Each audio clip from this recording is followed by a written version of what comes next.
Testing 1 2. Testing 1 2. Checking, making sure everything is looking okay.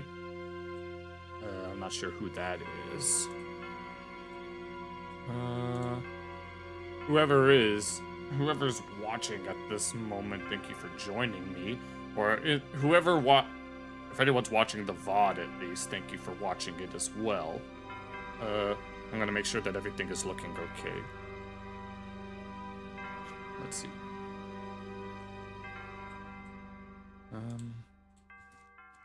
All right. Since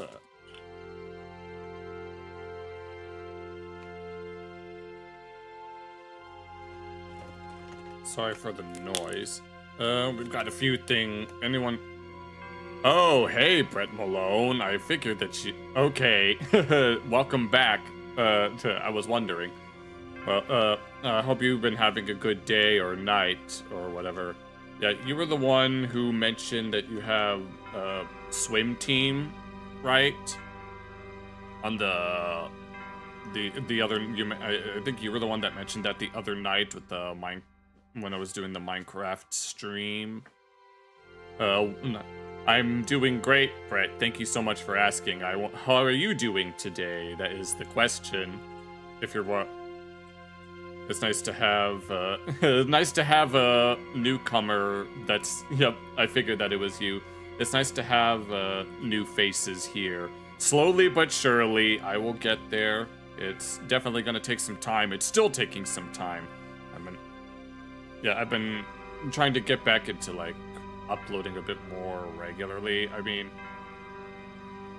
originally I was posting, like, every day, but I realized that those videos aren't really getting too many views, but I don't care because it's the stuff that I want to make. So, yeah, I think I just posted I think it's the video about the AI YouTube channels, like Carrick Artman, if you're familiar with any of that stuff. As you can tell by the title of the stream, we will be looking at more of that. I have a playlist ready. I don't know why I didn't make a playlist before, but we'll be looking at it later tonight. Right now, the next thing we will do after I'm done with this, introduction section, we'll be looking at MorePegasus' latest video about Pokimane completely losing her mind. And then after that, we got the MoreSh0eonhead video that she recently uploaded. And then we'll look at an AI SpongeBob content farm stealing someone's videos. And that'll be it for that. I mean, we could look at a few other things. I think depending on how much we get through or whatever's, it kind of depends. When I first started streaming, I kind of just winged it. I looked for something that I thought would catch my eye, and we looked at it. And then over time, I decided that I wanted to get down to a more, more consistent schedule, at least throughout the week, where each day kind of has a different theme. Like here we have Wednesday night / Thursday morning, which I've decided is going to be the drama stream. Friday night / Saturday morning would be the meme stream.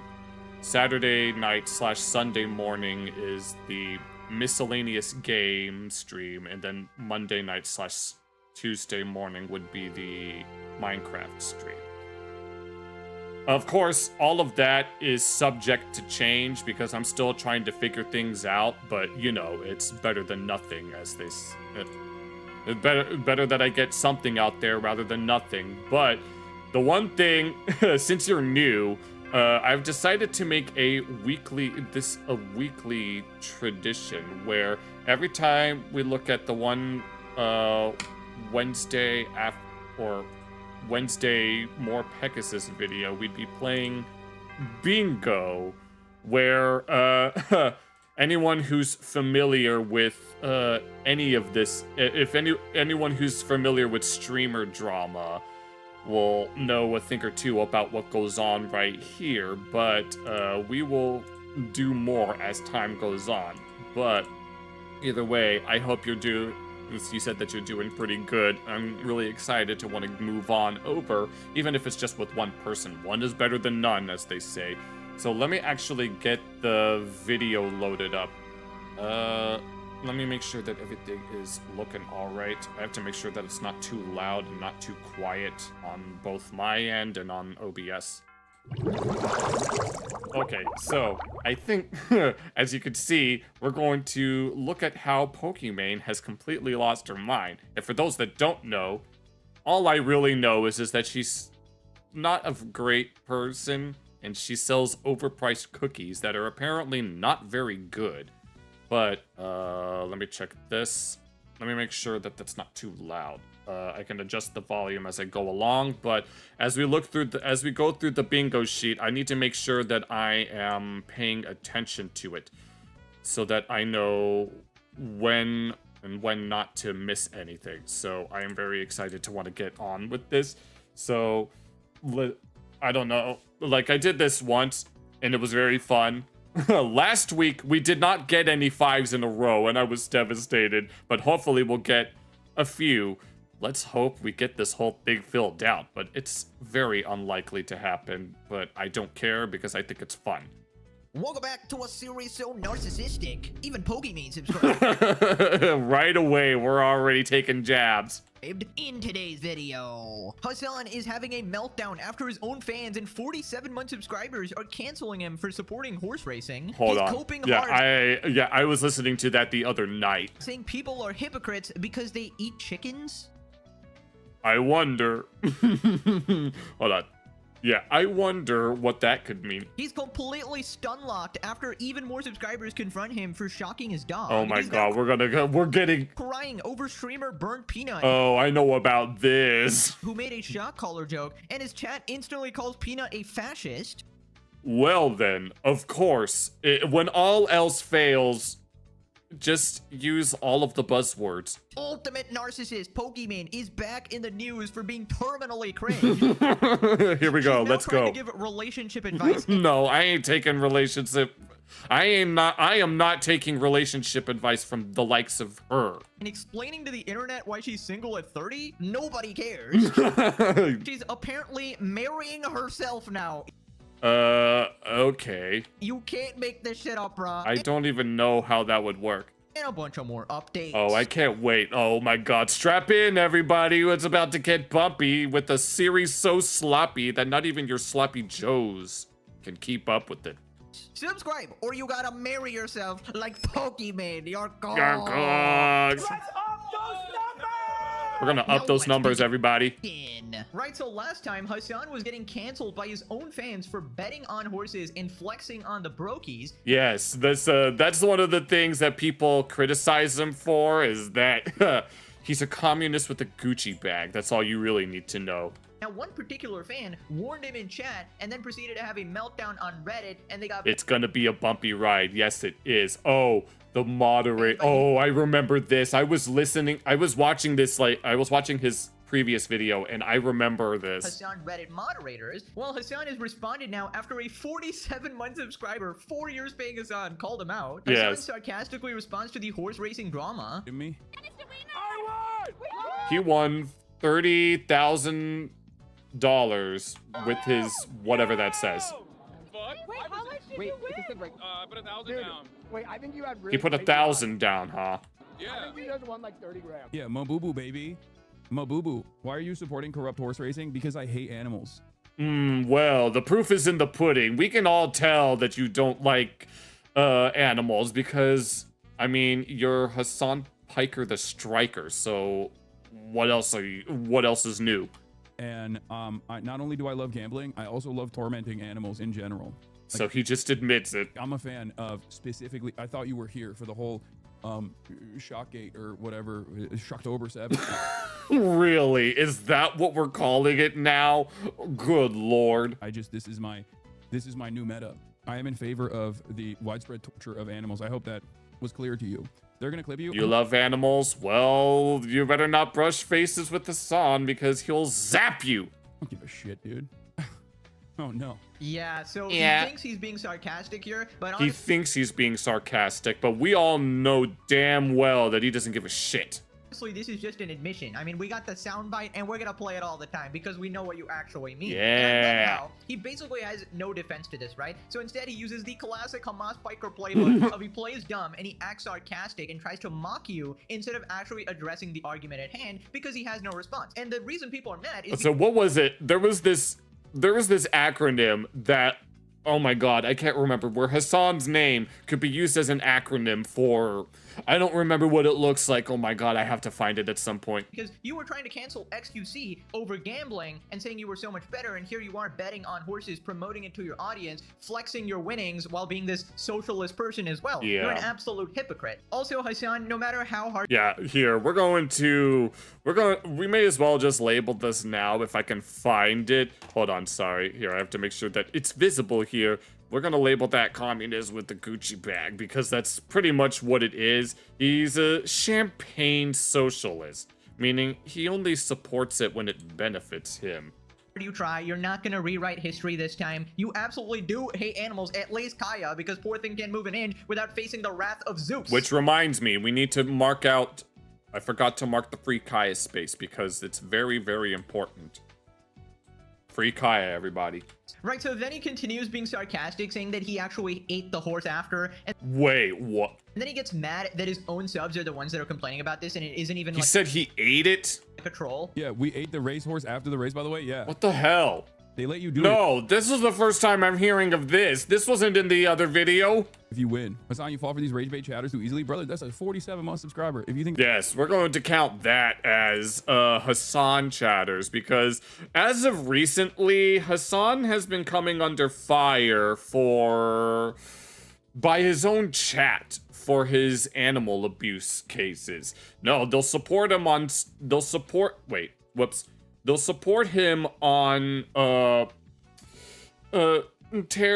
supporting terrorists, but when it comes to torturing animals, suddenly that's crossing the line. there's a rage bait chatter, I don't know what you're talking hello, about. Heliomo.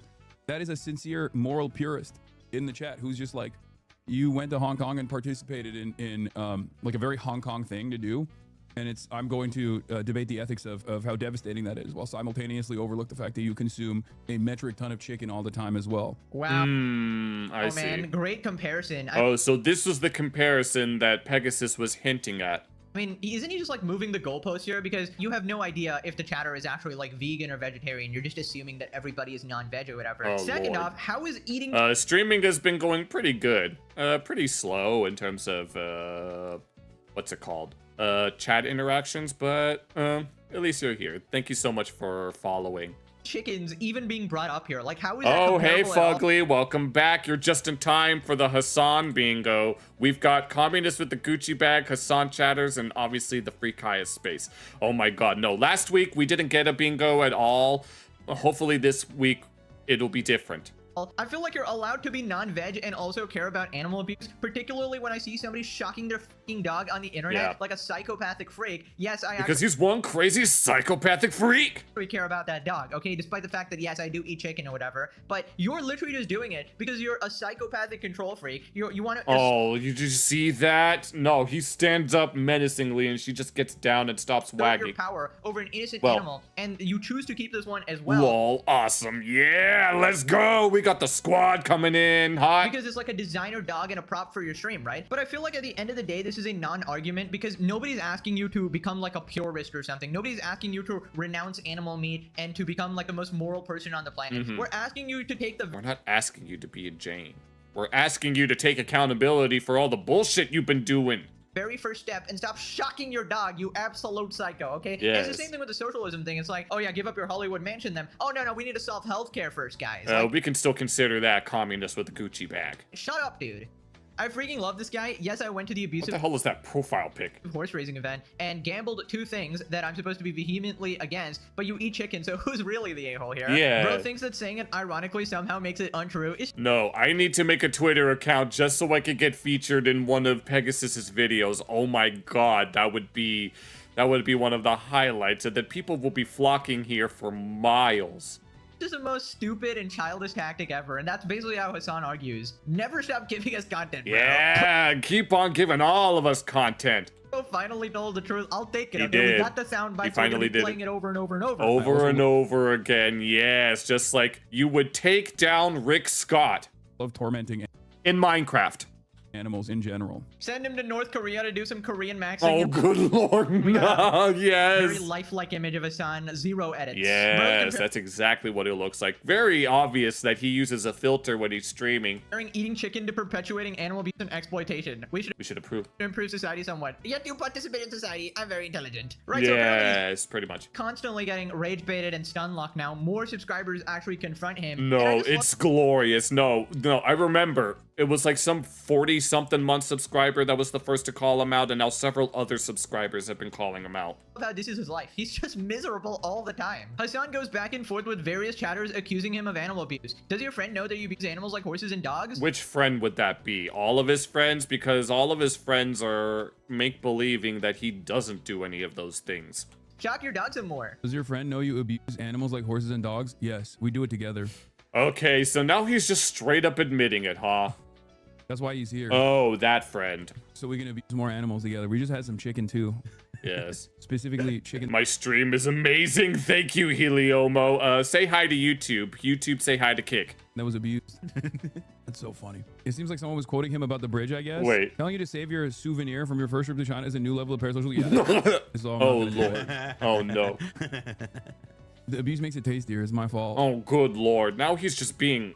That's how it is. You can really taste the abuse. Yeah, if it didn't From the cry, if first- it didn't, Good Lord. Now he's just making it obvious. Is it very interesting and lively? Thank you. I appreciate that. Thank you so much. cry, From the first it's bite. not getting by. I'll tell you that. Instead of buying cruelty free, you look for the most cruel possible option. Yes. Oh, Exactly. No, That's they're why just- I'm against halal meat specifically, because I want extra cruelty in the Cruelty at the point when of I see execution. son of a cruelty bitch. free, not for me. Being against. We're not gonna ban you, brother, because Hassan isn't so in touch with the youth. Shock collar. Oh, that's right. He freaking blacklisted words like shock and dog. If you say those, then you get banned. Oh my God, I remember that. That was crazy. Or bow wow wow. Shock your dog some more. You shock your dog, bro. Cry chat Lamau. Hassan shocks his dog. Ban me. We're not banning you, brother. Thank you for speaking the truth. You are brave. You are a brave soul fighting the good fight. You should also probably re-up your lithium prescription.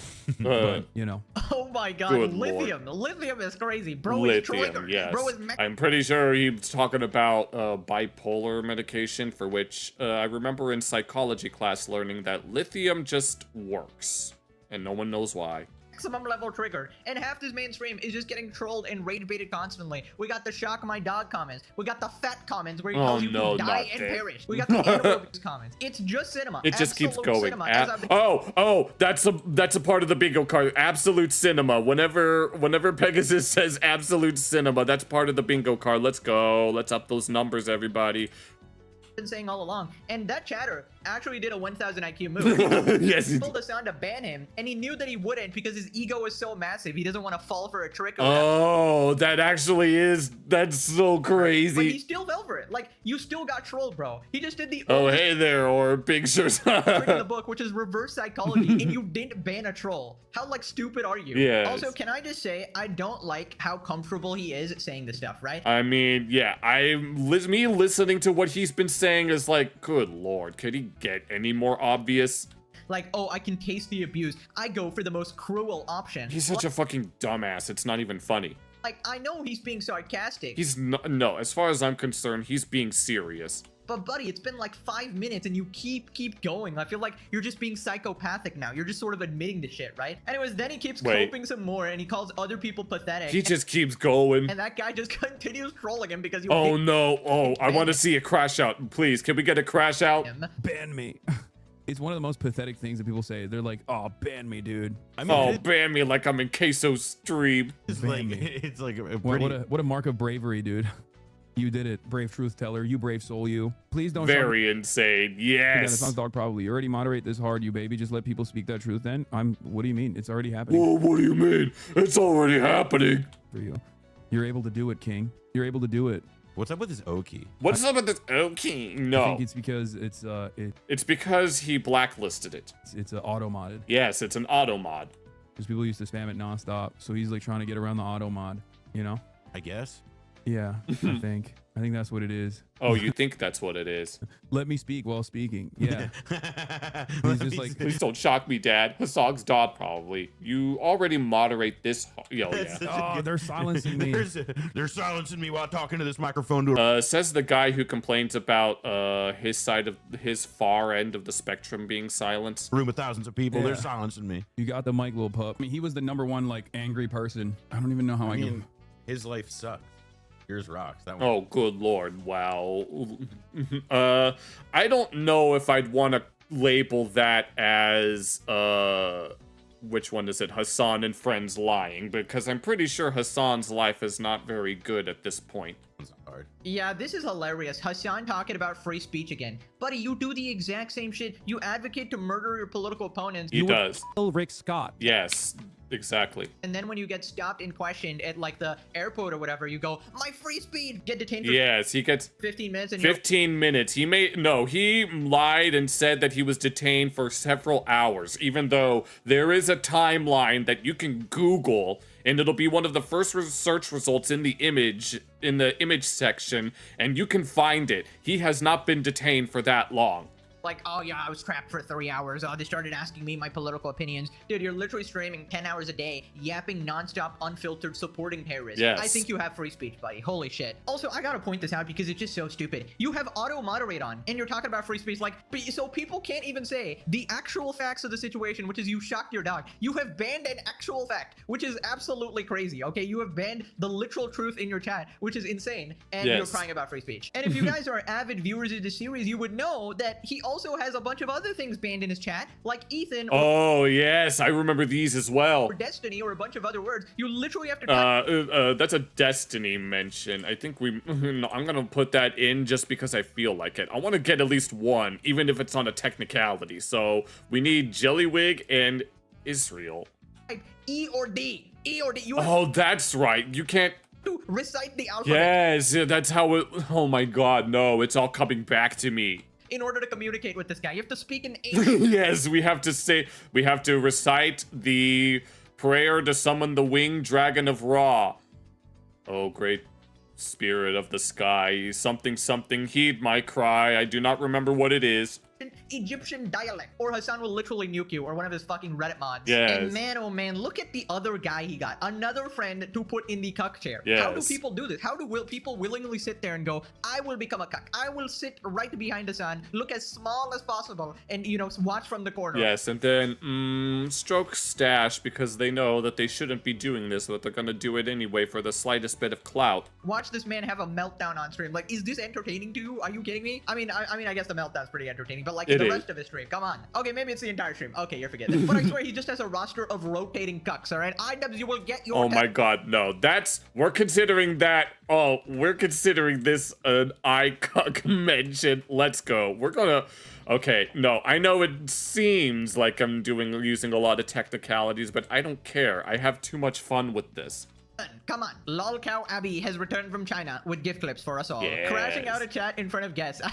Every time. Every single time. Like, dude, maybe they actually come on to, like, you know, visit you as a friend or something like that, and they just have to witness this dude. It's like, And they have to get paraded around like some sort of prop, just like his dog. it's gotta be miserable. Pegasus is gonna have a field day with this. Indeed. Yes, let's go. Moving on to Hassan crying over streamer Burnt Peanut. Oh, now, yeah. recap, last time Burnt Peanut made a Hassan shock collar joke with Myth. Here's a clip. Oh, Of a great dog training method. Shock them into so much pain until they don't move. Oh my Hassan God. said so. I should have more than 3 average viewers. Well, we all got to start somewhere. It's the best method. Right, so Yeah, Hassan has responded. Wait. Hassan finds out from it's one of the. I'm so glad that you love it. If you're able to like share it around, I'd be so grateful. Thank you so much. Oh man. No, find out from chat that Burnt Peanut might not like him. chat that Burnt Peanut might not like him. Play Arc Raiders with Burnt Peanut. I don't know who this Burnt Peanut guy is, but I've been seeing him on my TikTok feed like nonstop. But this guy's been playing a lot of Arc Raiders. I've been seeing his clips. Burnt Peanut or Butter Peanut. Butter Peanut. He talks shit about you. Don't play with him. Seni sevmiyor. Bungulator. Oh, he doesn't like me. Oh, I don't give a shit. Oh, he doesn't like me. I don't give a shit. Oh my God, another streamer that I've never met. Do not play with him. He's a fucking fascist. Of course. Exactly. When all else fails, just use accusations. I highly doubt that he is a fascist. Sure you do. Chatter. Oh my God, average Hassan chatter right there. Average Oh, Hassan- this random yeah. gaming streamer doesn't like my god streamer Hassan. He's a flipping fascist, No, exactly. bro. Dude, I mean, it's so obvious. I mean, he's a peanut. Don't you know? Peanuts? I'm sure there's a correlation somewhere. I just don't see it yet. can't. This is actually just too good. This is like the epitome of everything Hassan is, right? This is the community he has actually fostered. Yes. And we've been eating so well these last He doesn't play games. Apparently, I think he does, but all he's ever known for is his political BS. days. We're getting the perfect clips every single time The that expose Hassan perfect perfectly. clips. And this one in particular was so bad that even Hassan had to go, no, You know, some people are allergic to peanuts, but not a lot of them. Yeah. don't burn the bridge yet. Don't you burn know, the bridge he yet. might be cool. We're not he might done have a lot yet. of influence. He might want to support me. Please don't call him a fascist. Yet. Wait. Yet.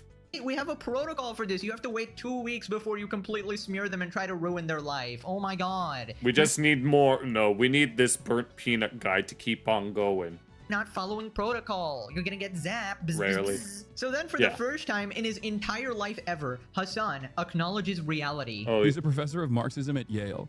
Yeah. He gets paranoid because of your politics.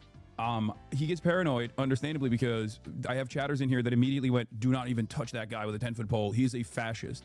And obviously, if you're like a normal content creator, why in the ever-loving would you ever want to be around someone like myself whose community instantly goes, that's a white supremacist, racist, fascist? Why would- yeah, pretty much average Hassan experience right there.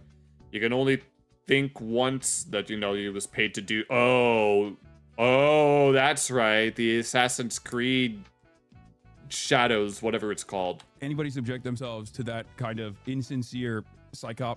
Have I ever unlocked my kick visibility scheme? I don't even know what that means. I mean, I tried to do some promotions, but they weren't organic, so I decided to stop doing that. Ethic lens. And also, I kept running out of money. Wow, I was not I'm just gonna start out small and work my way up. So, but, you know. expecting that. For the first time, Hassan Yeah, I don't need promotions. I have a whole bunch of fake followers, to say the least, and I wasted so much money on it, so now I'm just gonna do it from scratch properly. actually has some self-awareness. I mean, what timeline are we actually in where Hassan just acknowledged that his own community is a bunch of fucking freaks? I mean, yeah, you got it spot on. People obviously get paranoid of associating with you or collabing with you because you're literally a psychopath, Yeah. and your chat is filled with borderline terrorists, right? And that's a perfectly good reason to actually be paranoid. And this was the perfect demonstration. Literally just has one negative statement about Hassan. He's a freaking fascist. Like, Yes. this isn't even like a political streamer. Like, from what I understand, he's like a gaming streamer or something. So Yeah, this he is- just, a lot of the people that are aware of it just know that, all they know is that even in China, people in China referred to him as the guy that shocked his dog. They know Asmongold and they know XQC. And when Hassan heard that, I saw his face. His face was like, oh my god. The kick doesn't support promotions. Yeah, I'm not going to do those anymore. So I'm just going to let it happen naturally. like, you know, calling Asmongold a fascist because of his politics or anything. He's just like a random guy, and that just shows you how bullshit his community is. Yeah, some guy who primarily does gaming streams mentioned someone even once. We better consider him a radical. Also, remember, most people at this point, like their norm politics are basically fucking center right to far right at this point. Oh, shut up. That's just how it is. Much like Bears, you will win him over with your chill vibes? Maybe. Yeah, keep going. No one's he's not winning anybody over with any of his vibes. Bruh. Also, didn't he actually just say that he's like the majority and that most people think like him, the average man? He represents the working class and the common He man. does not represent the working class in the slightest. And now he's like, oh no, everybody by default is just right-wing guys. We're never gonna win the battle or whatever. And what is his definition of like right-wing or far-right? Anyone, even someone who's center left, is considered far right to his people. anyone who doesn't support terrorists. Yes. I mean, yeah, then I guess 99% of the world like falls under that, dude. Like, obviously you're gonna be in the radical extreme there. But man, I did not expect that. A rare moment of self-awareness, like, hey, my community is actually insane, and literally smears anyone randomly. And he saw it in real time, bro. Yeah. I mean, that is wonderful. That is absolutely wonderful. It's the fact beautiful. that even he has to acknowledge that. Nux responds, I'd love to collab with this guy. Oh, this guy hates me. I don't give a shit. That's like a, guy getting rejected. I don't care. You're actually ugly. It's also not my fault. He must hate me because my fans are awful. Zaps dog. Oh, he Shit. doesn't like me. I don't give a shit. Nobody asked if you did Hassan. Why would you say that? That's a real Peanut good is question. cringe as frick. 40-year-old man, by the way. Oh, is he? Hassan fan. Average Hassan fan, right Really? Oh, yeah, I bet this isn't even what he really looks like. here. Hassan's own TikTok feed hates him. And we got a bunch of like burnt peanut gifs. Is this like the SpongeBob hat? It's the Krusty Krab hat. Get it right. Hey, okay, maybe he's cool then. Obviously, I don't know anything about this guy, but I read the comments from the last video and you guys seem to think he's pretty funny. Am I smoking crack? Why is Hassan mad that his fan base reflects the way he interacts with people? Hassan calls everyone a racist, white supremacist, fascist. Why is he surprised his community reciprocates that? I'm sorry, now you're asking too much. You're asking him to You're actually asking him to actually make sense of his own existence. more self-awareness. No. Well, step by step. Baby steps, right? Moving on to Pokimane. Okay, we're moving on now. Let's go. Back in some drama after reaching terminal levels of cringe. Terminal levels. Apparently, There are a lot of people on Kick that would love to watch my content, but I know. Don't worry. Like I said, slowly but surely it'll happen. Oh my God, it's gonna be glorious. she's marrying herself now. She is marrying herself because let me clarify this. You married your car. Yep, and now my kids get 17 miles to the gallon. Not make this shit up. So it all started from here where Pokimane was giving some relationship advice on the internet. I will not take relationship advice from her, as we have discussed earlier. Pokimane gives her chat some real advice on how to handle breakups and actually move on. Fire. But it's coming for you, okay? So don't fret. Sure it is. And just know it's gonna be okay. I actually, throughout my whole life, whether it was a boy in high school or a boy now, I have one major tip for breakups, and it's a bit more of a psychological tip. Okay, and what exactly is that going to be? It's not like a focus on yourself, go to the gym. Everybody No, shut up. hears that shit. Okay, let me tell you a tip that, like, you're gonna feel like you're mind controlling yourself a little bit, okay? Isn't that just living and being conscious? It's a practice called noting. And basically what it means is, you know, when you go through a breakup and like you can't stop thinking about them, you're like, oh, I'm so depressed and I wish this and I wish that and I wish I did this and I wish they did that and blah, blah, blah, blah, blah, blah. As soon as you feel good about yourself, as soon as you laugh, as soon as something good happens, take note. Like literally think to yourself, be like, oh, I just laughed and for the last 5 minutes, I don't know, I was looking at some funny TikToks and I didn't think of them. Like think really hard and be like, oh wow, that happened and I forgot about them. And something about that just solidifies like this new mindset of yours. And I find that works so well. And then you'll keep going back to this place and you note it and you're like, wait, I can feel better. Wait, I can laugh. Wait, I can be happy. I can blah, blah, blah. I'm not exactly sure where she's going with this. Before you know it, there's more of those moments than the sad ones. Okay, so I don't think the message is too bad. You know, essentially you can be happy without Yeah, them, yada, I yada. No. In my experience, listening to music kind of helped a little bit. Down when you feel happy so you're aware that your life is fine without them. I just think the messenger ain't the best here, and I'm just gonna read some of the replies here. Wait, oh, no, we need to see what the replies are. This guy just says HH. HH, you can help boost visibility, no promotions, just getting a channel, beyond platform and no bots. We could discuss at some point, as long as I don't have to pay for it. And it's her doing the pose. I mean, a simple sharing and spreading the word can do a lot, if anything. Fortunate hand movement. Nux says unmarried 30-year-old virtue signaling multimillionaire streamer woman who's been through messy relationship drama with other streamers gives breakup advice to her audience of desperately lonely 17-year-old boys. Noted, Oh, good sister. lord. Doing the hands. Oh, hell no. Is don't that think what an that is? Married, childless, single, online e-thought should give advice on that. Oh my god, no. I'm like, in the back of my mind, I was thinking, what exactly am I supposed to comment on? Because nothing she's saying is really, resonating with me. I mentioned that music helped me out at this one point. I'm not going to say what that was, but it was definitely adjacent. But knowing her, she can get any man that she wants with her money, if anything. Yeah, people are just not listening to this. Oh my god, it's a clock meme, bro. Oh, I see what that is. Pokimane gave him relationship advice and King Von once said, "I end gun violence." Indeed. Oh, Right, so Lord. after this, basically people were just trolling her and rage baiting her, Yeah. calling her out for having no relationship and giving relationship advice. And instead of ignoring the internet rage baiters as a normal She gives in because of course she does. person does and ignoring like the clock memes or whatever, she goes and posts this. Yes. Pokemon explains why she isn't married yet as a 29-year-old public figure. Here's why I'm not That's right. married yet. My parents keep asking, so I'm just gonna send them this video. What the hell was wrong with the audio? Couldn't you? One, dating while being a public figure has its difficulties. If I go on a dating app, I'm either bombarded with people asking if it's really me, or I get banned because they think I'm catfishing myself.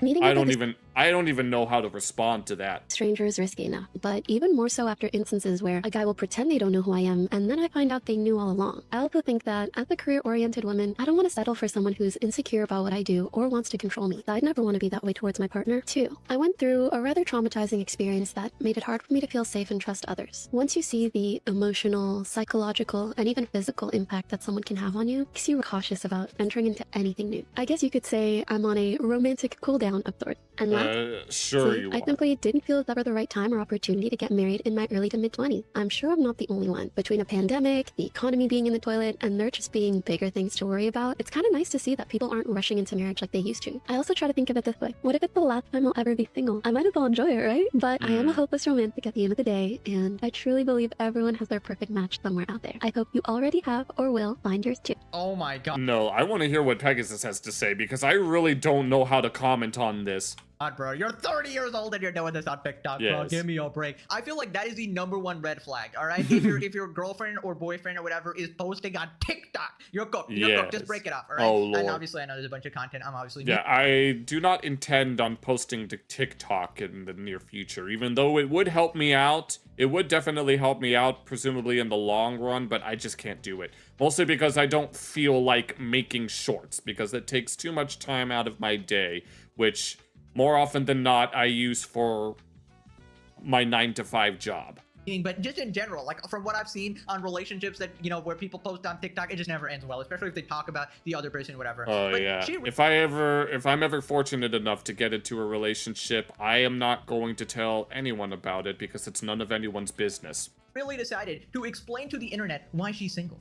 Who actually cares? You're never gonna win this argument. Who are you even talking to? You're probably talking to 13-year-old Timmy here. In Oh, fact, you Lord. just look even more pathetic. You're explaining to 13-year-old Timmy, rage baiting you, posting clock memes, and you're going, well, actually, this is why I'm not in a relationship. Also, I almost missed that, but did she just say economy being in the toilet? Yeah. Pokemon, are you once again doing that shit where you try to act relatable? Like, you know, you got $20 million in your bank account and you go, Oh, I didn't even think about that. Right. eat the rich. Okay, we hate the rich. Yes, I remember her. Pegasus has shared that clip more than once. Make the rich pay or whatever. Aren't you the rich? Yes, No, this clip. Like the ultra rich. The ultra. The ultra rich, yeah, 22 million is not that rich, even though to most people, they'd be set for life. Giga rich. Stop it, stop it. It's so embarrassing. You're not the average person. You're an out-of-touch multi-millionaire. Can you please stop pretending like you're everybody else and you care a single shit about the economy, please?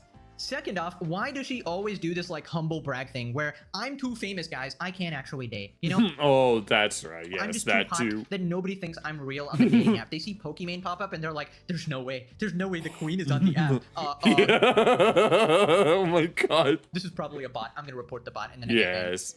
You're expecting it? I can't do it right now. I'm too busy. Right? Sorry. Like, we've been telling you this on the internet for the last 7 years. Can you stop being so full of yourself? She Holy can't. shit. She has to brag about how much money she doesn't have. Also, I just love the classic maneuver of I'm a career-oriented woman. I'm Yes, that too. a strong, independent, feminist woman. Yeah, you know, every guy just loves hearing that, obviously. Obviously, nothing wrong with, you know, having a career or being career-oriented, but when you make it your whole personality, obviously there's gonna be something wrong That's with the you. problem that a lot of people have. And especially if your career is fucking streaming to a bunch of simps on Twitch or whatever, which is, you know, one heck of a career, I'd say. Oh my god, no. Never in a million years would I ever stream to anyone who thinks...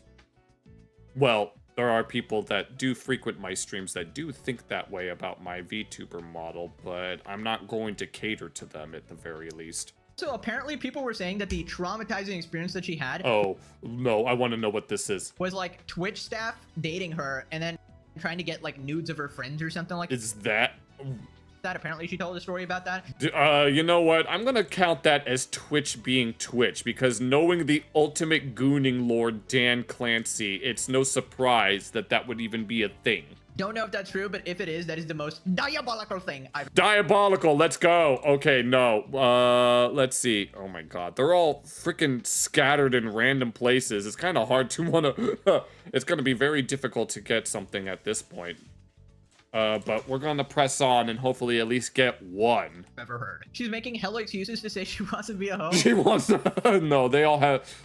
does she even have an OnlyFans? Genuinely, why do people give a frick if she's married or not? Like, who gives a frick? Nobody cares. Nobody cares. People are rage baiting her, and she's falling for the bait, dude. Yep. I mean, I guess some people care, but you shouldn't care about those opinions. Obviously, there's gonna be a bunch of trolls on the internet. Yep. Why does her voice piss me off so much? That's a real good question. Because it's not her real voice. Every time, you can tell, because, you know, she's displayed both of these voices on occasion, right? Both? And every time she wants to like appeal to the public or be fake, she unconsciously, it seems like, puts on this other voice, right? This fake PR voice where she tries to act, where she goes like more high pitch and tries to act like a very innocent and sweet or whatever. Oh, yeah, I think...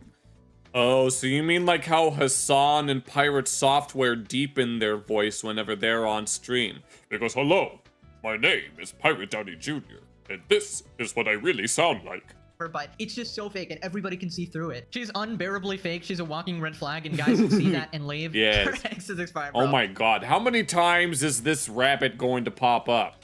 This clock meme is gonna trigger like every female streamer. You guys need to literally block these accounts or just stay off Twitter. Oh, I mean, Lord. they're gonna keep spamming it, especially when Valkyrie and like Senna were like, oh, this bothers me. What do you think they're gonna do? They're gonna spam it, of course. I don't even know what it's supposed to be in reference to. Is it a fertility thing? Is she gonna run out of eggs before she ever gets married? I don't get it. The internet will go after your insecurities, right? You gotta be above that and ignore them because they're never gonna stop. A hopeless romantic doesn't screw around and goon bait on camera every other day. Yes. Anyways, after this, she decided to embrace her midlife crisis and All the while she vaguely has devil horns. decided to get engaged to herself. You cannot make this shit up, You cannot- brother. Absolute Pokimane shows cinema. off the engagement ring she brought herself. Yes. Oh my god, weren't there like meme articles about this? You know, people marry The man proposed to his AI chatbot girlfriend named Soul, then cried his eyes out when she said yes. marrying AI, people marrying their waifu pillow. Oh, Lord. People marrying themselves. Like, that was a meme, right? Bought an engagement ring for There was a woman who married her dog, too. myself. Okay, but you guys told me to. In the comments, Oh, so she was told to do it. That somehow makes it different. my last video, you guys kept talking about a ring. A lot of you were saying, girl, just go get one for yourself. Oh. So that's what I did. No, were they...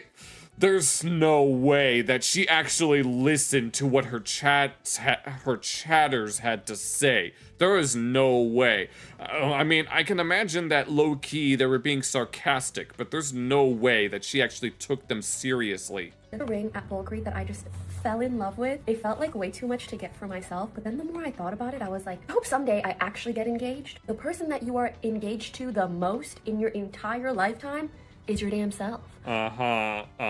She can kiss herself. How about that? Well, it looks like we got him.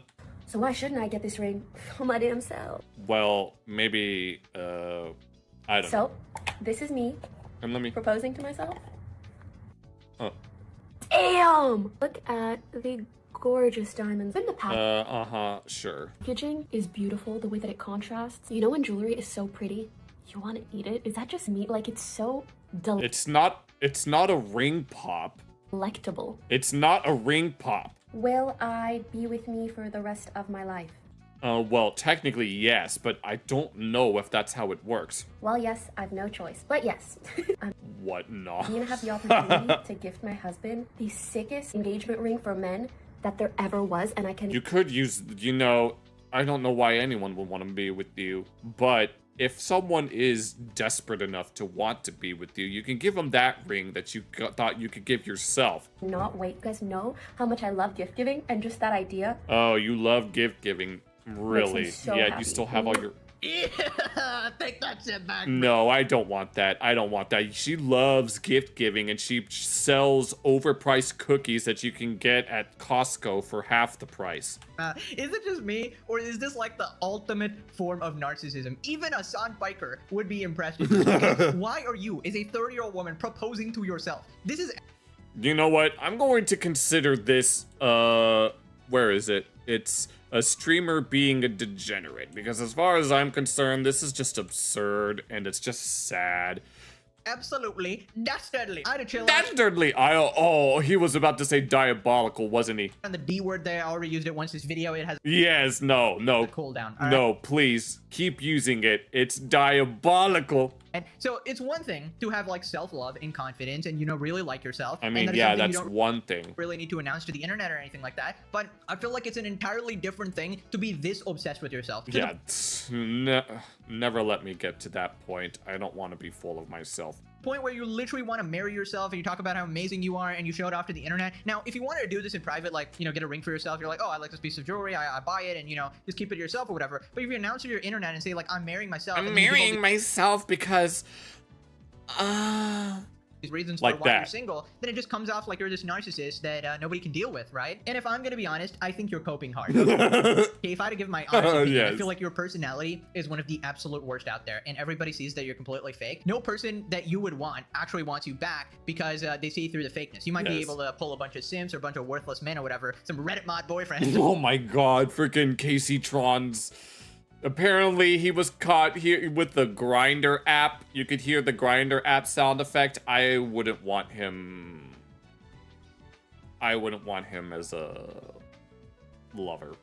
or something of the sort or whatever, but nobody of actual like high caliber or whatever, a good partner, would want to settle down with you, at least while you're like this, right? Also, when people said, oh girl, just get one for yourself, first off, that one had like 20 likes. Really? Only Okay, the other one was not saying that. Okay, so I don't know, you did this Good based lord. off on a TikTok comment of 20 likes, right? Which is basically your own opinion, so don't Oh, good lord. blame it on TikTok or whatever. Like, Yes. you guys told me to do this. And by the way, that 20 like comment is either a delusional moron or they're actually kidding and you took it seriously. No, I want to believe that they were being sarcastic, but she thought that they were being serious. Right? And I can't believe I have to explain this, but the engagement ring isn't the point, okay? It's just a piece of jewelry. It's the connection and the bond with your partner that it actually symbolizes, Yes. right? The jewelry itself actually means nothing, all right? That is just like another material possession like Yeah. anything else. And the fact that you don't understand it and think it's about the ring itself, It's is about, because if you wanted, then you should have put a ring on it. just insane to me. It can be a fucking copy of Pokemon Emerald at this point. Yes, no, we should do that at some point. I mean, I've only played Pokemon like once or twice, but Those are pretty expensive at this point, all right? Yep. But yeah, it's not really the point about the ring. It's about the symbolism, right? Pure responded, can someone be so self-absorbed as to wed themselves? I really feel bad for her. She's trapped in the same box many successful women aren't. No, this has nothing to do with being a successful woman. This is all to do with her being a massive narcissist. You can be a successful woman and be perfectly happy, Yeah. okay? Don't be fooled by that. Tecton responds, holy frick, this is the most pathetic thing I've seen in my entire life. Good lord. 25k likes. Yep. Yes, you don't need no man. no, Yes. you just need yourself. Yes, very homophobic, by the way, assuming only a man can get a woman a ring. Oh, good lord. What's going on here, guys? Maybe I'm not the only bigot. So I bought myself an engagement ring. It's so absurd when you say it out loud like that. Oh, jeez, I want to fucking puke. It was ridiculous. Yeah, Pokimane bought an engagement ring for herself as some, like, super pro woman looking. It's just some grand gesture. Look at this bitch ass smile that she's got going on up here. Look at her. What a load. How empowered I am. I don't need Look no at her. man. Look at her. Look at the she's just oozing with empowerment right now. Don't you think marrying yourself is the most empowering thing that anyone has ever had the fortune to be able to? I have no idea where I'm going with that, but I don't really care because I need to be able to transform this video into something that changes it from what it was supposed to be into something a little different. Shit, my God. Can we just stop with all this men are evil, white men are terrible? I mean, good fucking lord. Even She can hug herself, yes. I was brainwashed by this shit. Like, at least, what, 5-6 years ago, I used to be in a relationship where my partner didn't cook, didn't clean, didn't pay for any bills, and we did not have sex at all. None. Really? Well then. Legit. And here I am thinking, man, I'm being such a great guy. You know, I'm being such a sure. great guy because I'm making sure that this woman knows that they're appreciated. I was just a bitch. The internet had brainwashed me into being a bitch. And that's just the truth. And there are so many people who are like this. A woman showing she doesn't need a man really got It's in a man! Y'all shaking. Nobody cares. Literally nobody cares. By No the way, I one might have cares. to censor this. I don't know if this is like an OF bot. Never Oh, forget Lord. that Gamergate queen Anita Sarkeesian was so lonely she dressed up as a bride for her birthday. Wait, oh my god, I remember the existence of this bitch, but I didn't know that this actually happened. I did not get married, but I did have a wedding-themed birthday. Oh man, that's... It was goofy and silly. Uh-huh, yeah, sure it was. Oh my god, bruh. No, it was not silly and goofy, it was sad and pathetic, as they say. Bad day, watch this and you realize your life is significantly better than you think. Yes, just it watch is. my channel and you instantly realize, hey, my life is not so bad. Okay, whatever I'm going through, there's a bunch of people who are going through way worse on the internet and they're way more mentally ill than you. Yeah, and they want to make believe that there's nothing wrong. Lol, this trend for boss babes to marry themselves after they turn 30 plus is pure cope. Ain't even try to be a bitch, it's just corny as frick. Pokemon bought an engagement ring for herself because she's the only one that likes her personality. Yes, it was sad as heck. Oh Pokemon man. should just realize you don't need to share everything on the internet. Exactly, No, that's you what I've been don't. saying all this time. Moving on to Casey-tron. Okay. So, hey there, long time no see, feeling sick. Aw, I'm sorry, Aries. Last I hope you're feeling better. Make sure you get plenty of rest. time she was getting absolutely cooked. Oh, is this Casey-tron? Okay, let's go. We're gonna you know what? Do I have that? I modified the bingo sheet from last week. I don't think I have. Losing her house and literally everything from Yes, I remember. Ethan's loss. Yes, actually, this is part of the sheet. Ethan Klein lawsuit being brought up. We need unfortunate. Oh my god, the fact that it's just so they're all randomly placed, which is the point. But at the same time, it's like, come on, I just need one. Dude, because she just couldn't apologize to him because of her ego. And now we got an update. Apparently, Asmongold is beefing with her potential sister here, who's Oh. playing victim just like Casey. Oh lord. Basically, I went back and I responded. Holly Cannabis. Yeah, you can't get any more Casey Tron's sister than that. So I guess this is Casey Tron's sister. Her thing is that it's called repossess the wealth. I mean, Ethan's repossessing your sister's wealth, and now you have a problem with it. Oh, good lord. You think your brain hurts and you want to vomit? Well, please be sure to get some rest. Please be sure to take care of yourself. This is the same girl that said I killed my mother. The Oh, yeah, pretty much. amount of sympathy that I have for this? Zero. Hi, Zach. Casey sacrificed her 20 to take care of our family. We had both of our childhood homes foreclosed on, and we spent 10 years without housing and instability. So what this is telling me is if you have all of these people that are relying on you, why did you put yourself at risk? Why did you do that? Ethan Klein, blast you to fucking hell. Wait, no, there's no way he's gonna play the clip of her making that salt circle. Oh, this no good motherfucker and his ugly ass wife. Says the ugly ass bitch. I used to pray for times like this. For context, this was at the beginning of the lawsuit, For context, I am very British. and now she's begging him to drop it. I know you grew up in poverty, and despite your and your Casey's differences, I find it pretty sad that you'd ever wish that kind of violence on our people. I know how bad it is. That's why I think that she deserves it. This person who has launched harassment campaigns, lied against multiple people, and you want me to measure my criticism and my hostility towards that? I don't think so. It's hilarious seeing all the right-wing grifter law experts. Oh, we're calling that. Oh my god! If XQC needs to be mentioned, please. If we can get XQC mentioned, then we'll have a bingo. Oh my god, we're so close. You think it's too hot, but it's your bedtime. All right, go to bed. Make sure you get some rest and turn down the temperature a little bit. Trying to scare us into settling too. Yes. Aged like milk? That's a common thing with Please, we need XQC at the last minute. All we need is that. Please. Oh my god. Holy shit, this entire family has 0 brain cells. You would think, at least because Casey-tron is so stupid, maybe her sister would be smarter, maybe she got all the smart genes. But no, her sister or friend or whatever is equally dumb here. And oh my god, you guys have so many issues. This is your own fault, all right? It's your own thing to deal with. Whatever your family was going through, they were going through that before the Ethan lawsuit, and they're going through it after as well. It's obviously gotten worse now, but that's Casey's fault, right? I can't imagine having an ego so big that I would let it affect my family's safety and security. That is just insane to me, all right? It was so unbelievably simple to fix the problem, and you chose not to. You chose not. What had happened, for context. Well, yeah, what had happened is that she was caught infringing on Ethan's copyright, and so he decided to fight back. To apologize to Ethan, and you chose to double down being the evil villain you are, and now you're getting your happy ending here. Sacrificed her 20s. She played video games and smoked weed on the internet. Redistributing your sister's wealth, Lamount. Dude, that is insane. That is actually insane. I pray to God Ethan does not drop it. Dude, We honestly, hope he doesn't. No, we need to see through it to the end. some of these people, like, if they never suffer any consequences, then they're always going to be like this, all right? If you drop it, the next day, I assure you, the next day, Casey will start making fun of you again. She will literally go straight back to it. Calling someone's wife's ugly while showing your massive double chin in the same second. Oh, good lord. Crazy, bro. She's calling, like, Ela ugly or whatever. Like, why are you talking? Now, click. Oh, man, we were so close again. Oh, not again. No, man, no. We couldn't get any more another 5 in a row. All we needed was an XQC being smart, and then we could have gotten at least 1 5 in a row. Man, I might have to redesign the bingo sheet so that's not so. We need to think of something else. But no, I think I'm going to make a new rule for myself. If we get a 5 in a row, at least 1, then I will upload it as a standalone video on YouTube. But unless that happens, then it'll be a VOD exclusive phenomenon. So anyone watching the VOD, I hope you guys enjoyed it. But now that that's out of the way, we have... Here, let me close this out real quick since I don't need it.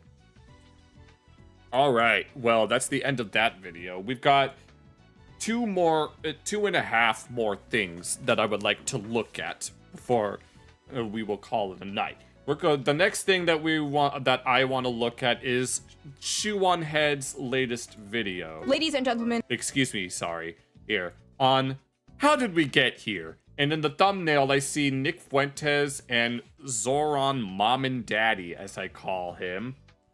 And I'm very curious to see what MoreSh0eonhead thinks of the entire situation, because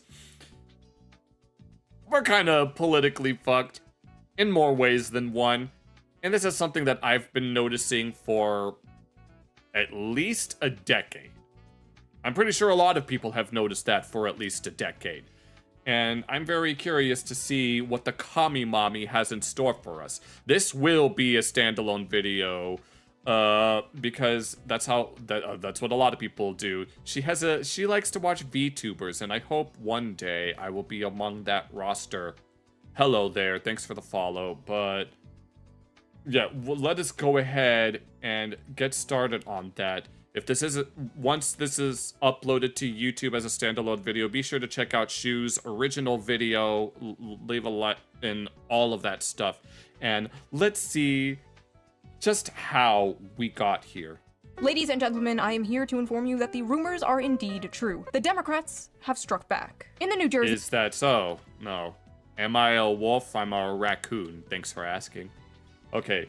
The governor's race, the Democrat won. In the Virginia governor's race, the Democrat won. And in the New York City race, Democratic Socialist Zoran Mamdani defeated Andrew Cuomo to become the next mayor of America's largest city. But the question on everyone's mind is, was it just a fluke? I don't know if it's a fluke. I guess we're here to find out. Easy wins in blue cities and states? Or is there something more to this? It's probably... yes, politics are shit. But we're watching this anyway because MoreSh0eonhead always has some interesting things to say. So you and I are on the same boat. Let's just leave it at that. Is this a sign of things to come? Is the Democratic Party finally turning their losing streak around? Are they actually listening to the people now? It kind of depends. It depends on what you mean by the people. If by the people you mean people that don't know what they're talking about, then perhaps. Did they finally learn their lesson? No. No, they had not. I figure that would be her response. Thanks for watching. Yes. Title, description. Name, description. Name, description. Exactly. Did this joke again award? When was the last time she did that? I mean, she's not the only person that does this kind of thing. Yeah, why is she playing the soothing music in the back? Are you talking about the music that she's using, or are you talking about the music that I have in my stream background? Because I do have some music that's being played on OBS. My last 3 videos about oh, here we go. Electoral politics were warning the Democratic Party that young men were moving right because the party f***ing sucks and was becoming the young men each and die movement. Yeah. Oh, she's playing? Okay. Well, this is the kind of music that she puts on anyway. Here, allow me to... Well, actually, I'm going to leave my music on just so it's there. the Democratic Party for losing because they elected one of the most unlikable, shittiest candidates. Well, yes, nobody likes either. I'm pretty sure the common people do not like either side, but unfortunately, it's what we have to deal with. Offering absolutely nothing to voters, and defending the voters from the wrath of a bunch of liberal streamer man-children calling the voters stupid and evil for daring not to vote for Hillary Clinton and brownface. But oh lord. The thesis for all three of those videos was basically the same. As the right embraces working-class populism, the Democratic Party and the left will continue to fade into irrelevancy. But as I also predicted in those last videos, there might be an eventual pendulum swing, and it might— I mean, as the pendulum swung the one way, it's eventually going to swing back. You're from India and you don't care? Well, welcome to the stream, so you don't have to worry about that. Just know that I'm here to talk shit about both sides of our whatever the hell is going on here. Don't ask me what's going on here because it's just there. Be happening much sooner than I predicted. Like, how did we go from Republicans winning the popular vote, in part thanks to a lot of the young people voting, to a bunch of data showing those same young people dropping their support for the GOP already? But the interesting thing is— that's right, because of— I'm guessing it's because of the Epstein stuff. Because are we still talking about that? Those young people don't seem to be moving to the Democratic Party either. Where are they going? And do the don't Democrats know. have a plan to scoop these people up? Yes, they do, and they called it— I'm not kidding. Deciding to win. Decide to win. No, we're not going to put it to a vote. We're just going to do it because we said so. Deciding to win, as if the whole time they have just been simply deciding to lose. It was a choice, guys. Yes, they chose to alienate their voter base. They changed their mind and they want to win now. In this video, I will talk about why I think Zoran Mamdani won. We will go through the Democrat Party's plan to decide to win. We will briefly talk about the rise of the political commentator Nick Fuentes. Oh lord. The MAGA civil war, and what I like to call the inevitable rise of shoe-socialism. Yes, let's go! Yes, I will subscribe to the ways of shoe-socialism, where MoreSh0eonhead owns the means of production, and everyone becomes her employees. She will become the boss of everyone, and we will finally have a utopia at last. If that sounds interesting, stick around. If it doesn't, you can leave. It's not like I'll miss you or anything. Don't worry, I'm not going anywhere. Baka. I know a lot of you are not very interested in politics. You come here for the fun Reddit slop, the men versus women content. I come for everything, Shu, so don't worry. Yeah, I know. But unfortunately, politics kind of seeps into your lives, whether you want it to or not. Oh, so is this? You might as well be entertained when you hear about it, and have some fun with it when you can. And I just so happen to have the perfect app for that. Oh, so before here we go. Get into this Let's political go. Deep dive, let's quickly give a shout out to today's sponsor, one of my favorite sponsors to work with, Ground News. Ground News is a website and an app that This gives will readers definitely a be something transparent that and I easy will way to read definitely news from take a all look across at. the political spectrum, from left, Let's right, go. and That's a center. universal Every story comes with topic. No, MoreSh0eonhead does that all the time. Her most recent men and women video was about the, what was it? Something about what is known as the kitchen cells of Reddit, who post all their L's and pictures of food.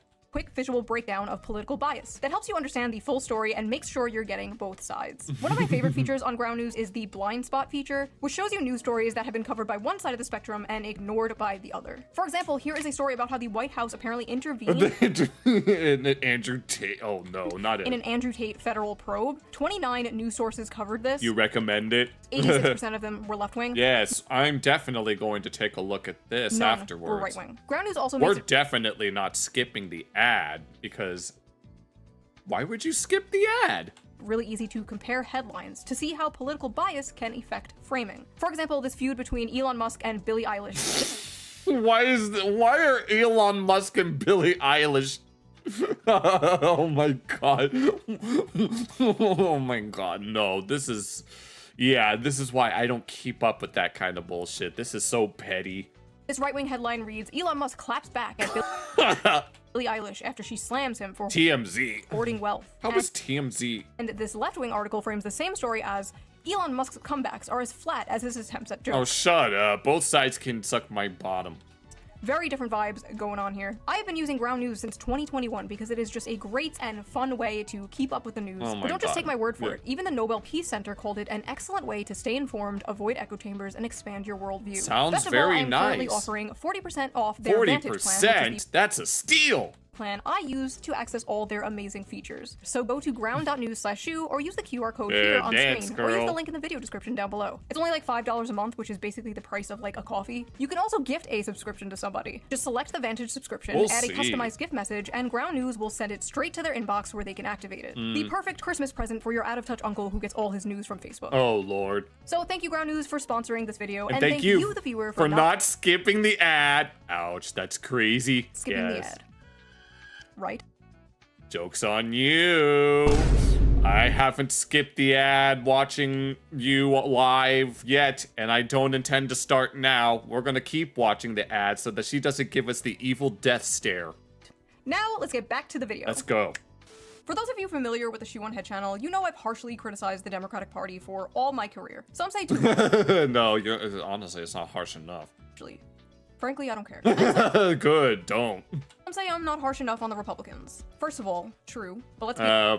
be honest. That's not why you come here. It's not. We come here because we want to hear your riveting commentary on the most bizarre things. Go to Kyle Kalinske for that. What? Okay. Just like you go to Destiny to see Oh my god. opinions you can hear on CNN, or to Hassan for dog training tips. Oh no. Oh my god, it just keeps going. No one's ever going to let Hassan live it down. Everyone's going to keep pointing it out until he's finally in prison. You come here to hear, golly gee willikers, I'm left wing and the Democrats have gone crazy. Oh my god. That's the shit you're here for. Yeah. But are the Democrats actually getting their shit together? Or did they simply get lucky in a few blue areas? One of those I think they blue got areas lucky. being my city, New York, where Democratic Socialist candidate Zoran Mamdani Oh yes. You are Oh, you subscribed on YouTube. Thank you so much, John. Thank you so much. Oh man. won the election and will become the new mayor. John, I recommend watching on Kick because that way there's no delay. I mean, you can still communicate with YouTube, but and use YouTube chat, but Kick does not have a 60-second delay. People are like really confused about how this happened. And if you're one of those people, you really need to keep watching. If you don't understand why Communication skills 100%. Mamdani won, I'm sorry to say, but you're kind of like the liberals in 2016 who didn't understand why Trump won. Oh my god, no. I mean, I'm pretty sure anyone who knows anything understands why he won, but some people just don't want to accept it. Actually extremely understandable why Zoran Mamdani won, and it's not just because New York is full of commies or whatever. No, just wait. He is objectively the best Democratic candidate that they've had in a very, very long time. Like, Is he though? I know the bar is in hell there, but Yeah, but no, it's like it's one of those lesser of two evils types of things. You don't want anything to deal with either of them because one side is a giant douche and the other is a turd sandwich, and they just argue about. They don't even actually talk about anything. They just take jabs at each other, and people on one side or the other will just. Just side with it simply because it's their side and they don't even want to think critically. he's young, he's energetic, he's charismatic, and people are really tired of the White House doubling as a retirement home. No, how you gonna get beat up by old people is my question. I like many of his economic policies. I Totally. like the universal childcare thing. Yep. The transportation, flipping off the Christopher Columbus statue. That's the shit I don't like. Oh, pretty much. I mean, say what you want about Christopher Columbus. He did some good, he did some bad. I'm pretty sure we've all been there, done that. That's our fucking guy. He was a brave Italian explorer who discovered yes, oh mamma mia, he's a brave Italiano. America, and in this house, Christopher Columbus is a hero. End of story. I've Okay, 100% yapping. said this many times, but I don't think the good left-wing policies can even Are you talking about me or are you talking about Shu?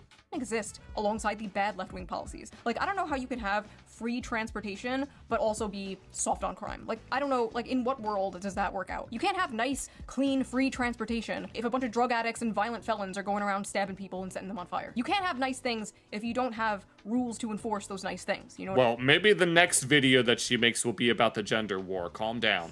I mean? It's just a breath of fucking fresh air when I go back to visit my family in the suburbs of Long Island and I go to the CVS and the fucking toothpaste is free from their plexiglass prison. What? Oh, I shouldn't have to wait wait, there's no way that that's a thing that happens in New York. 10 minutes for some poor wagey to come unlock the cagey so I can buy fucking shampoo. Oh, good lord. No, there's no way that that's a thing that happens in New York. You don't have to live that way. Maybe he'll do great, or maybe he gets into power and immediately cucks to the establishment like some other people.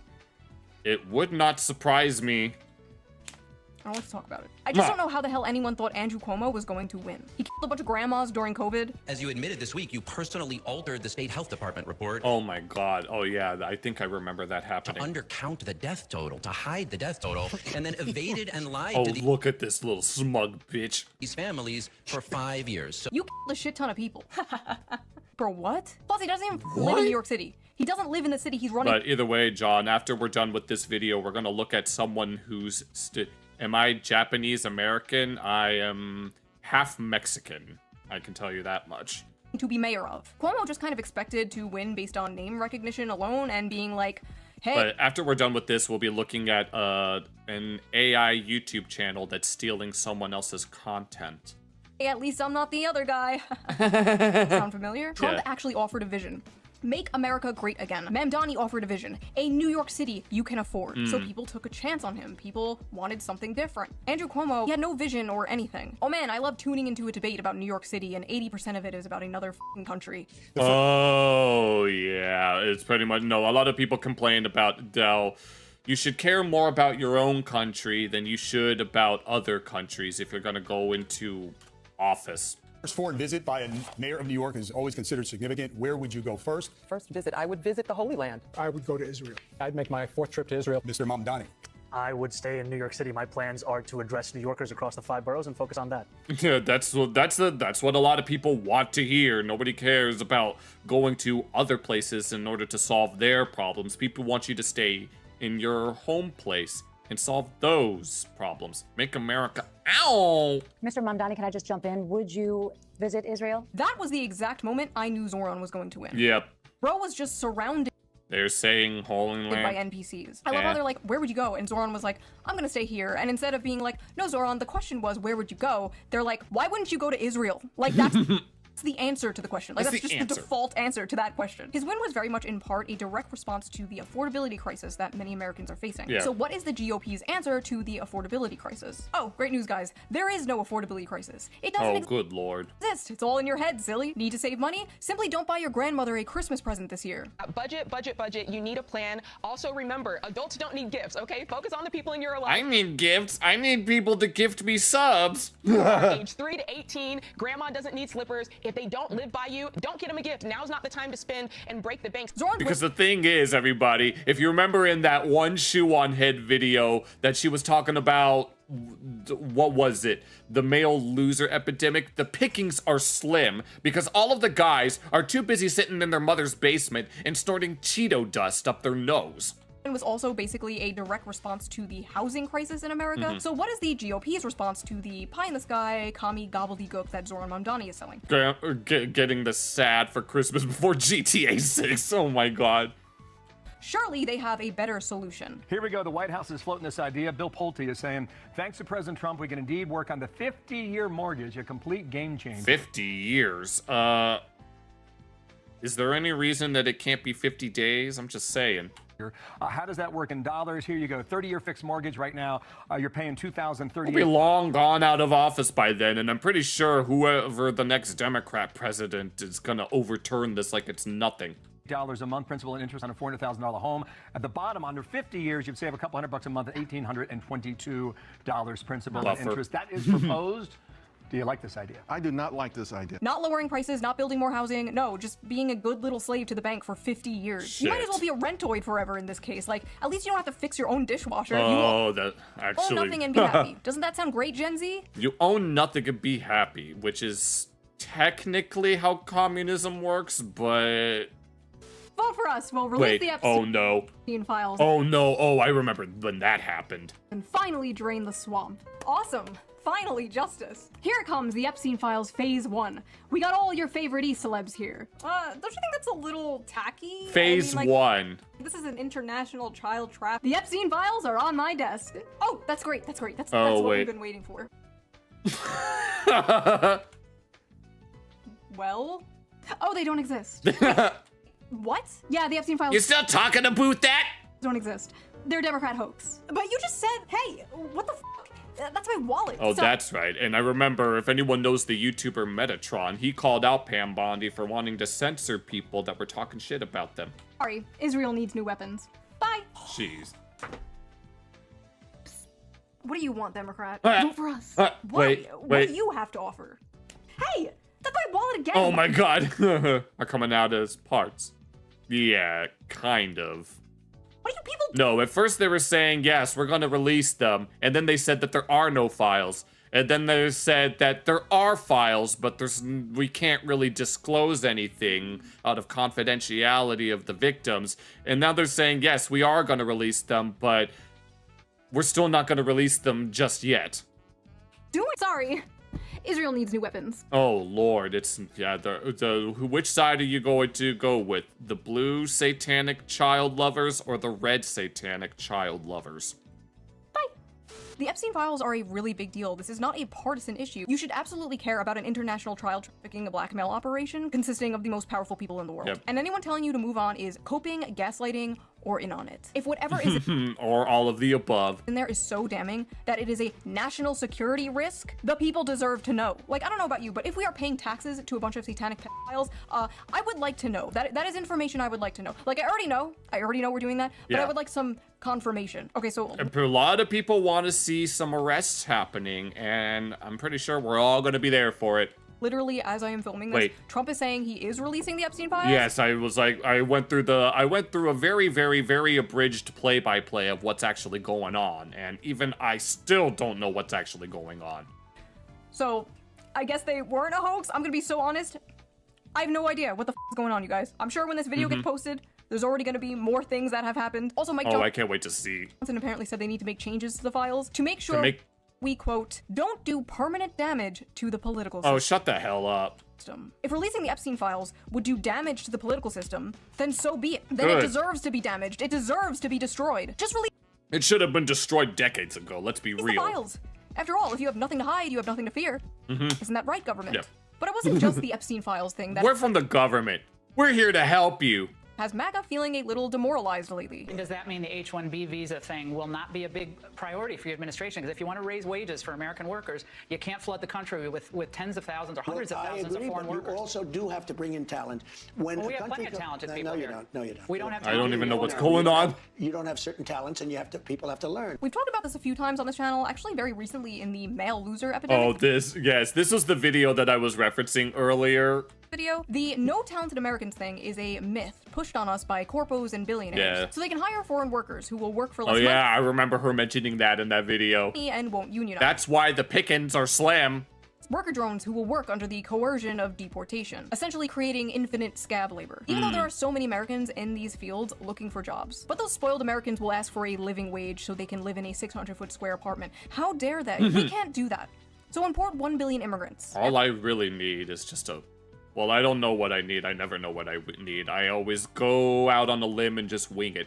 After all, it's good for business. Folks are not thrilled about this idea of hundreds of thousands of foreign students in the United States. If we were to cut that in half, which perhaps makes some people happy, you would have half the colleges in the United States go out of business. And it's not that I want them. Well, that's the irony, actually. People are complaining about how, like, there's all sorts of, like, I guess, Chinese spies and then Middle Eastern terrorist supporters, but...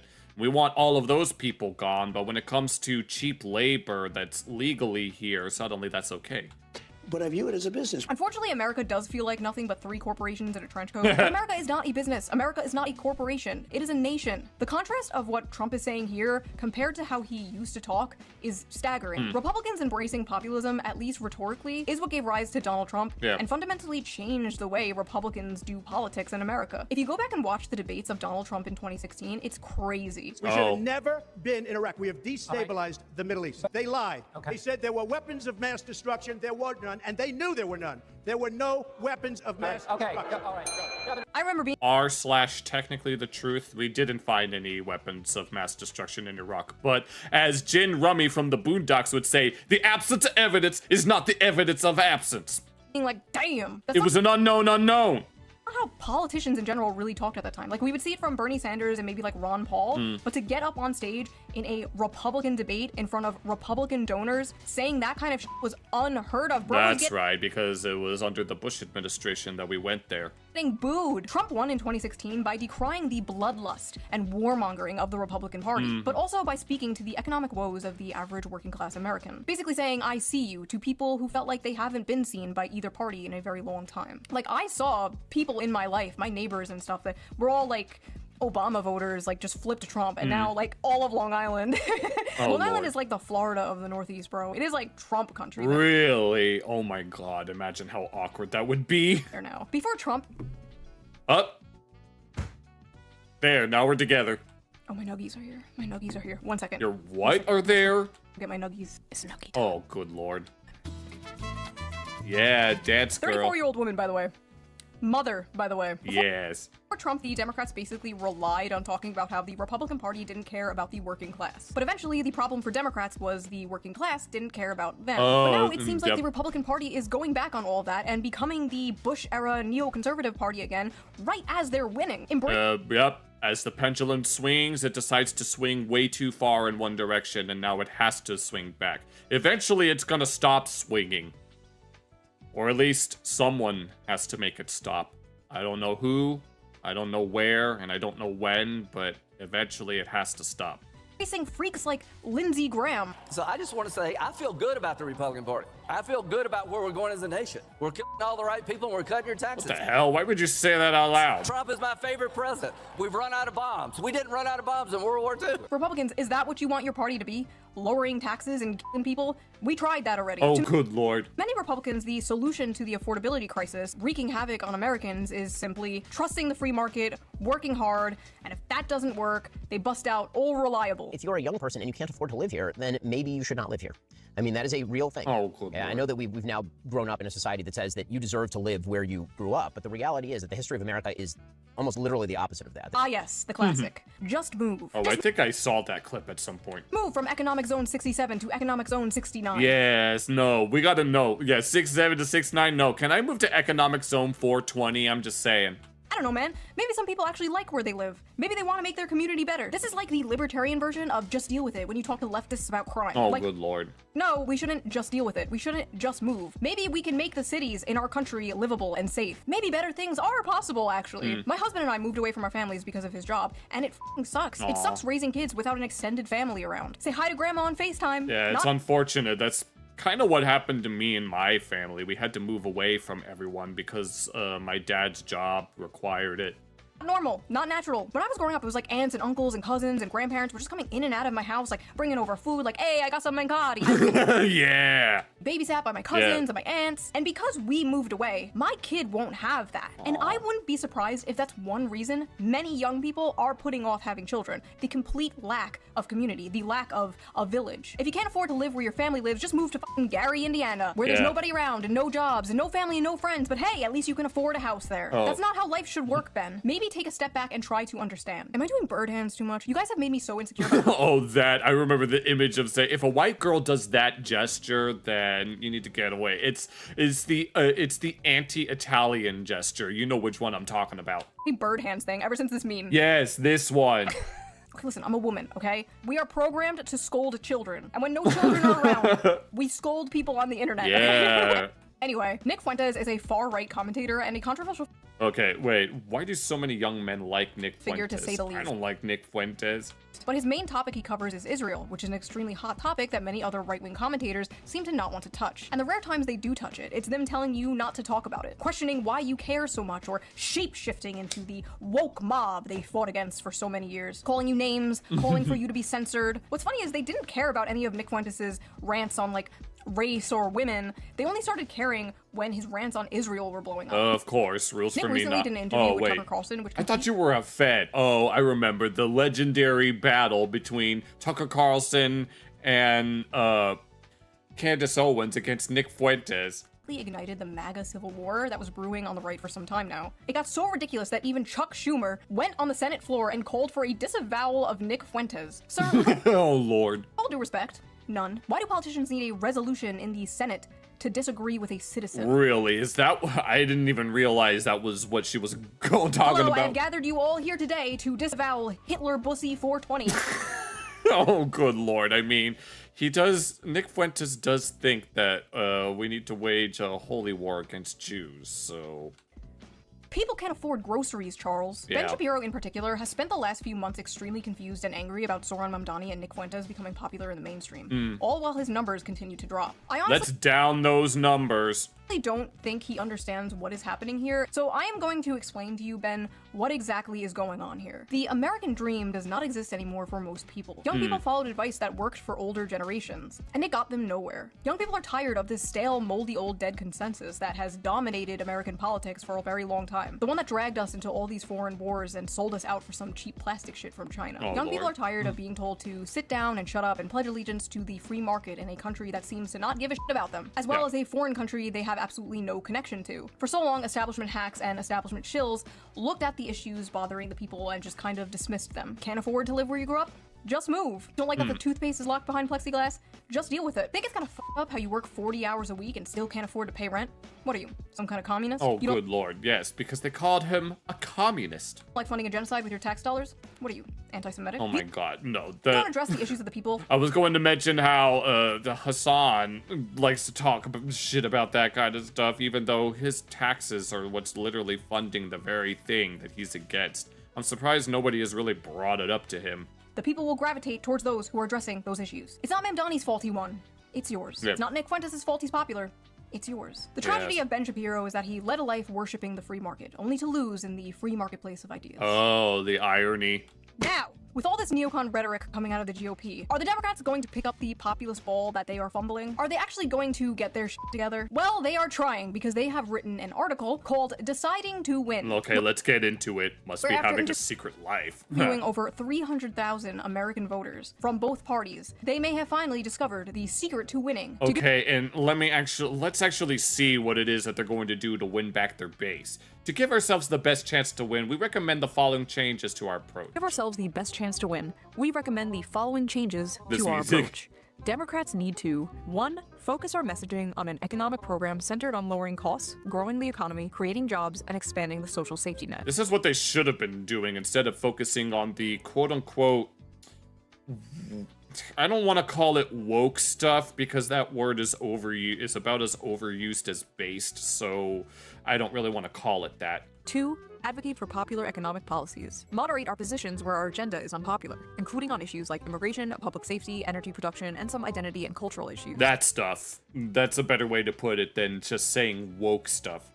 So basically, it took you guys 10 years, millions of dollars, and dozens of Microsoft team meetings to come to the conclusion that everyone has been saying forever. You wasted a decade worshiping at the altar of mentally ill Karens, and now you're acting like, hey, what if we were normal? Groundbreaking political discovery.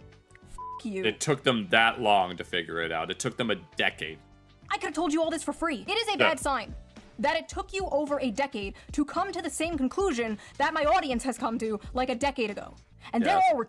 Please Oh, Lord. reflect on this, I beg of you. Also, what do you mean you had unpopular positions on public safety? Like, why would you even say that out loud? Yeah, Unpopular. Yeah, like allowing criminals to just roam the streets simply because they're not legal citizens. let's vote for the party that admits it was wrong about the issue of crackheads shanking people in the street. Oh, I love Lord. this quote from Nancy Pelosi randomly shoved in here. Winning an election is a decision. You make a decision to win, and then you make every decision in favor of winning. How deep? Sure. How thought-provoking. Thank you, Nancy. What would we do without you?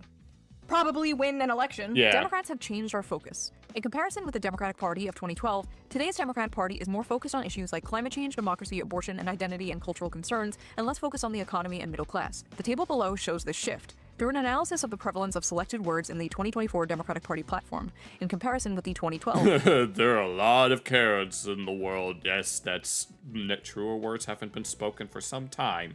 Democratic Party platform. This whole study is really interesting, but I need you guys to see this chart. Democratic priorities have changed.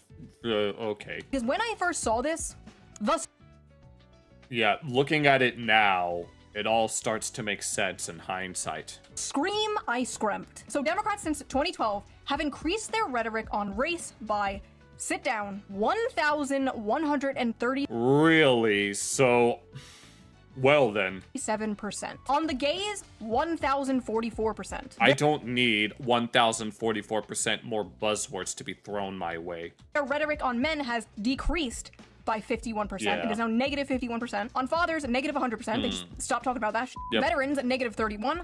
them. The economy negative 51 because nobody cares about that, right? The middle class 79%, but I guess you can't really talk about something that is disappearing. And jobs negative 47%. It all starts to make sense now, and somehow gets worse. And how does it get worse? Oh, hey, Amy and Kim.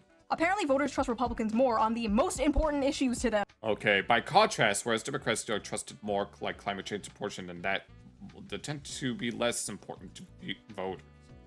And trust Democrats the most on the least important issues to them. Like, they literally care the least about LGBT, but trust Democrats the most with it. The most popular Democratic policies among voters are things like lowering drug prices, banning stock trading, expanding Medicare, and raising the minimum wage. While the most unpopular Democratic policies are things like abolishing the police. Really? Oh, I misunderstood what it is that she was going for. Providing free healthcare to illegal immigrants and affirmative action. You're telling me this for the first time. Democrats, here is some advice for free. You can't just be MAGA light. Why would people drink Mr. Pibb when Dr. Pepper is right there? You know what I'm saying? You gotta bring I've never had Mr. Pibb, so I wouldn't know. Something different, something better to the table. And that difference should be working class focused economic populism. I don't just want two neocon parties, okay? But all of this is pointless when it's clear the Dems are not changing at all. They're just gonna change their messaging. They're putting pretty wrapping paper and a bow on a big fat smelly turd. There's a chance that the Democrats may win based entirely on Orange Man bad. Again. Yeah, that's literally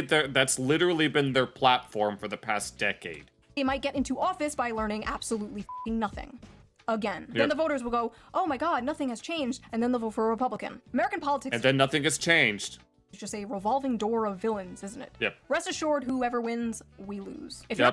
The red satanic child lovers and the blue satanic child lovers. If you're actually gonna do this if you're actually gonna do what you're saying in this little article, you better be going whole hog, not just the tip. I'm talking embracing shoe-socialism. Yeah, let's go. Okay, now we're getting into it. Let's go. I want to see what goes on inside the mind of the head that rests upon the shoe. Actually, it's the other way around, but I don't care. For many years, I have been smeared as many things. Grifter, flip-flopper, fence-sitter, racist, sexist, homophobic, but I am not a grifter, flip-flopper, or a fence-sitter. I'm simply living in 2055. Notice how she didn't deny being racist or homophobic. You see, America has been a hyper-capitalist, economically center-right, socially center-left country since about the mid-century. And I know libertarians in my audience are going to be like, it's not capitalism, it's cronyism. Okay, it's cronyism, as if it makes a difference. Whatever the you want to call it, it sucks, okay? So what if instead, and hear me out, what if instead we were a more people-focused, community-focused, working-class-focused, economically left, socially right country? All the data shows I wonder. More people fall into that quadrant, the populist quadrant, the shoe-socialist quadrant. Yes, let's go. Okay, so that's just in the middle. Then the current system we are in today. If a shoe-socialist party existed, it would be incredibly popular, but it doesn't exist. It doesn't. And that's probably by design, honestly. The Social Democrat Party of Denmark has passed many progressive policies that liberals in America would only dream of. Protection from rent hikes, free college and healthcare, carbon taxes, and a very strong welfare system. But the Social Democrat Party also believes in a strict immigration policy. Yeah, and that's the irony. They believe that if immigration is too fast or chaotic, it puts pressure on working class communities. They've been actually restricting immigration stuff for like a while now. I'm actually being reminded of the new Prime Minister of Japan that was elected. Social unity and makes it harder to maintain their strong welfare system. Wow, what a f***ing grifter Denmark is. I feel like so many people nowadays are like terminally left-right brain to the point where like they look at issues and instead of being like, that solution makes sense to me, I believe that, I agree with that. They instead go, that's the left-wing solution, therefore I will believe in that. And it's so stupid. Yeah, that's pretty much how it's been. Stupid and hyper-partisan and makes absolutely no sense to me. And that's why I think like a lot of left-right brain hyper-partisan people don't understand me or people like me. That's why they call me a centrist or fence-sitter or flip-flopper or whatever. And it's like, no. Oh, there was this one YouTuber that I stopped watching that would absolutely hate her because she's not left enough. I'm not a fence-sitter. I have many strong opinions.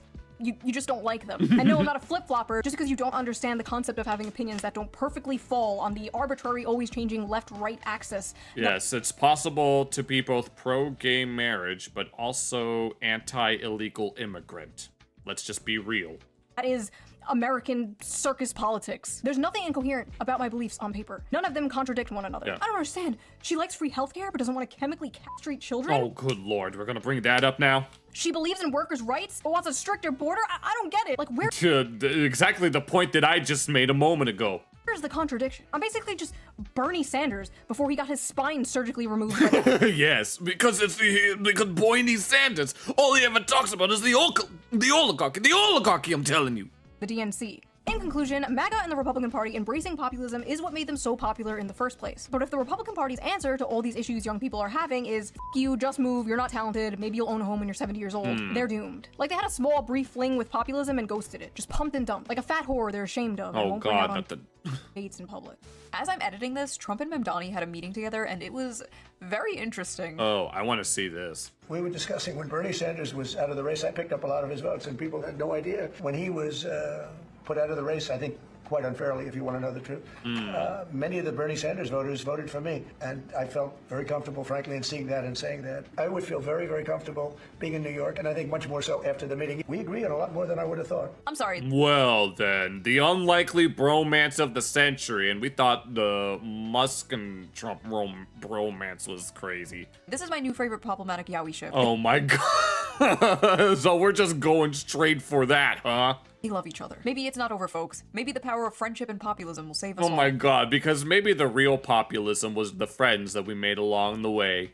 Listen, I want until it all tragically falls apart over one disagreement. My kids to grow up in a safe and affordable world where they can get jobs and they can start a family and then they can have the same for their kids. And I feel like at the end of the day, that's what most people want, left and right. They just have different ideas on how to get there. Yeah. It just so happens my ideas happen to be the correct one. If you disagree with them, you will be sent to the re-education camp. Do you want one? Do you want a nuggie? No, that doesn't look very good. Pledge your allegiance to socialism and Unless there's a McDonald's nugget. I think that's the McDonald's logo. They're okay. you get a nuggie. So that was that little video. If you liked it, please subscribe. Alright, so that's it for that. Dang, that was... Unfortunately, I didn't have too much to comment on, but every time a MoreSh0eonhead uploads a new video, we got to look at it because all the cool VTubers react to MoreSh0eonhead, and I know that she likes VTubers, so I have my work cut out for me. So that's gonna be that. If you're watching this as a standalone video on YouTube, be sure to leave a like, subscribe, share, and all of that. Be sure to check out Shu's original video and check her out. And thank you very much for watching. Okay, let me check everything, make sure everything is looking okay. Everything seems to be doing all just fine. Okay, the next video that we're going to be looking at is the AI SpongeBob content farm that stole a YouTuber named Oz channel. Last week, we looked at a video about some deep truths about these AI, about certain... Making YouTube videos. Sorry. About some AI content farms like Carrick Artman and Flynn Theory, where we learned a bombshell that some of those channels are decades old, but they didn't start uploading until, like, last year. But when the South Park YouTuber Blooms started exposing them, that's when they all... Yes, AI slop, let's go. I apologize if you were zoning in and out of that. Hopefully, MoreSh0eonhead's next video will be something about the gender war. But, yeah, you better get ready for bed. You're getting tired. Alright, good night. Hopefully you'll be able to check out the rest of the VOD later. But we're going to see the SpongeBob content farm that stole this guy's videos. But, yes, regarding what had happened, yeah, there was this one channel that goes all the way back to when YouTube first came out of its beta in December of 2005. And it didn't start uploading videos until last year. And it was, oh, you found the emotes. Thank you, John. They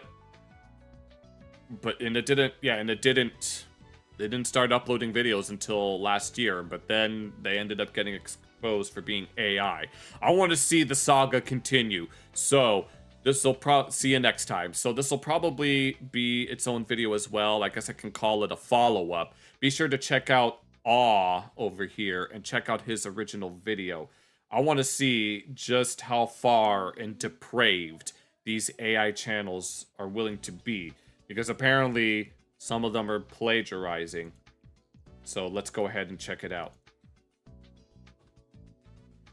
Making YouTube videos about SpongeBob is not very difficult. It's not. There's thousands upon thousands of videos about people talking about all sorts of cartoons, really. To come up with ideas for what to talk about, you quite literally only have to watch SpongeBob, like it. All you have to do is watch SpongeBob. You can also play the games, too. You know, it's SpongeBob. But this is somehow too difficult for some people, like SpongeBob Universe. Wait, oh no. Who would rather just take people's videos about SpongeBob. Oh, and now we're starting to get into the meat and potatoes. SpongeBob, run them through ChatGPT, and then add the worst oh my god narration I have ever heard. So no, I want to hear what they sound like. They all sound the same. You can tell what an AI voice sounds like. It sounds like this. They all talk like this. You can tell when they talk. They all sound like this. And I can promise you that this is not AI, because this is definitely how a real person should sound. Months ago, the YouTuber RT60 made a video about the channel. Oh my god, no. Part of me wants to watch this video, but it's like an hour long. Gumball Universe. Wait, that other channel that he showed was called SpongeBob Universe. Oh no, what if it's made by the same person? Because I know that Carrick Artman was run by a group of guys from the Netherlands. Gumball Universe is this huge content farm channel that right now is sitting at over 200,000 subscribers. And 61 videos, and it has 200,000 subs. I'm pretty sure I have more videos than this, and I only have 100 something. I don't want to have to become an AI slop channel just so I could get that many subs. I don't think that's very genuine. And right around the time RT60 made a video about the channel, another channel spawned in. Oh no. SpongeBob Universe is another channel run by... Oh my god. No! Wait! It's the same exact banner, and it's the same exact handle. The other one said it's Gumball Universe YT. This one's... Oh my god. This has to be the same person. The same people behind Gumball Universe. Yes! Oh my god, no. They all follow the same formula. They all have like... They all have like the thumbnails with the white background and the text, and then they all have very similar styles to each other that are like so obvious when you actually put them right next to each other. It's insane. That's not a secret or anything. It's linked alongside the other channels. Oh, okay. So it's just universe channels, and these are all run by AI. In every channel's bio. Now, having different YouTube channels about different shows is not illegal. Yeah, I mean, there's nothing wrong with having these kinds of channels, but I'm pretty sure he's going to give us the rundown anyway. There's nothing wrong with that, but there is something a bit suspicious going on with everything here, which RT60 already made clear about Gumball Universe. I've always appreciated Gumball for its versatility. You can look, did you hear that? You can tell that it's an AI voice. It's one of those shows that can be silly and goofy whenever it wants, but it's... And they always seem to have subtitles. They all seem to have subtitles, at least. I'm sure not all subtitled videos like this are, AI, but... And a lot of times, you'll know that they're AI-generated subtitles whenever they mishear certain words. Still has the ability to pull you in for those close emotional moments and lock you in. And these later seasons... Oh my god, the pog face! ...of the show really start to experiment with getting a little bit more serious and diving deep into the inner feelings and drama between characters. Wait. No, you fucking didn't. No, you did not. Are you... Wait, oh no, wait a minute. Serious? I always appreciated Gumball for its versatility. No way. No, oh my god. You know, it's one of those shows that can be silly and goofy whenever it wants, but... And I don't usually use that word all... Hold on, my model disconnected. But I don't usually use that kind of word all that often. But no, that's diabolical. But still have the ability to pull you in close for those emotional moments and lock you in. Oh! That's awful. So season 1 is when they really started to experiment with getting a little bit more serious and diving in deep to the inner feelings and the drama between their characters, and the parents were probably the best example. Word for word, bar for bar, from my video! That's no. Fuck this channel. Honestly, if you're going to use someone's whatever word for word, I mean, when I do it, I use it as fun. Whenever I, like, quote someone or something, it's usually a reference to something, but no, I would never do something like as ludicrous as that. But just because Gumball Universe is a low-quality rip-off content farm don't mean that SpongeBob universe is one, right? 30,000 subscribers and only 14 videos. I mean, these are some high-quality thumbnails. Yes, that's the thing. The first videos that they upload are just of the highest quality. I mean, when I'm thinking about the first video I uploaded, it was very low quality, as I had like low quality, well, the audio itself wasn't low quality, but my mic was low quality, but you see all these AI content farms, the first videos that they ever upload, they're always these high quality, as if they've done what they've been doing before. Definitely not AI, by the way. Definitely not AI. But the video ideas are looking pretty familiar. Yes. Most hated versus most loved SpongeBob characters. You can't get any more obvious than some of these. Now, to be fair, all these channels are slop content farms that yes. use AI or steal from others. Yeah, or they both. all do it. And Gumball Universe has already done this video about Gumball. Oh so lord, no. The thumbnail is exactly the same. SpongeBob Universe just kinda started off doing the same video concept. Good but lord. for SpongeBob instead of Gumball. Except... oh god. And so they're all just copying each other now. So is that what's going on? All of these AI content farms are now just copying each other. I mean, it doesn't... they're even using... well, they're almost using the same characters. Jamie is here in the corner, but not in this one. But it's almost character for character. But SpongeBob Universe quickly ran out of concepts to apply to SpongeBob, so it had to go somewhere else to get its video ideas. Oh no. Wait. So it just started doing videos that... oh my god. Really? Are you kidding me? That other... look, 1 year ago, 3 months ago. Hold on. I think someone just called me.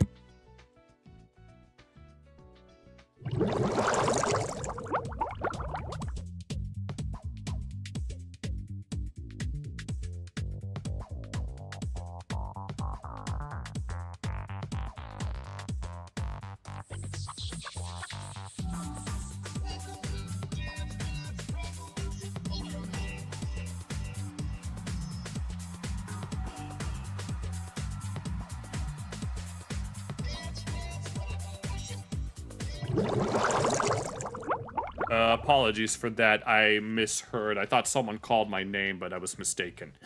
Had already done. These two look particularly... oh yes, I saw these examples were in the thumbnail of this video. familiar. It's crazy that they are back-to-back as well. Oh my god. No. Barely even a 1 month difference. Like, he found my channel and just went... brrr. Yes.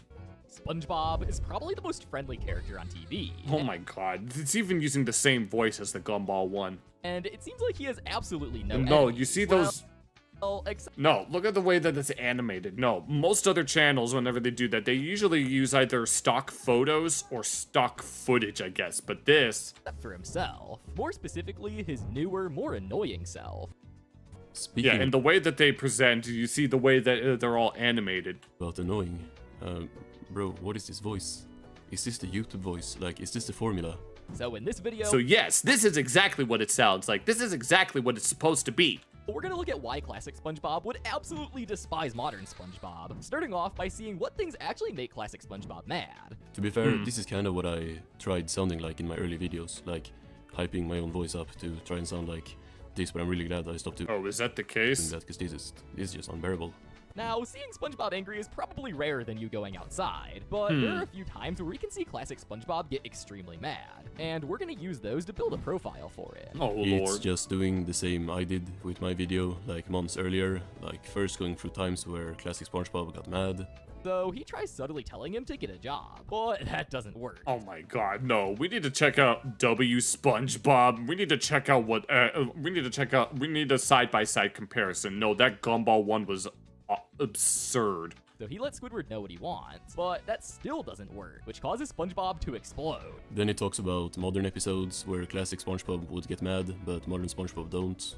Let's look at some times where modern SpongeBob fits into all of these categories that would annoy classic SpongeBob. And since a lot of fans think that modern SpongeBob starts around season 5, let's start there. Me, when modern SpongeBob started 20 years ago. Oh, Lord.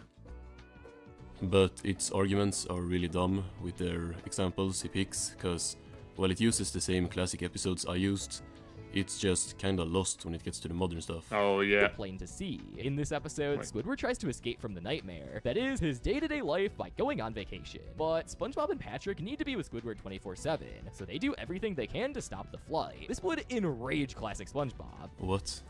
I legitimately... Okay, so the original channel here that we're looking at had a more cohesive... I'm sorry, it's hard. I'm having a lot of trouble. Sorry. Do not get the argument here.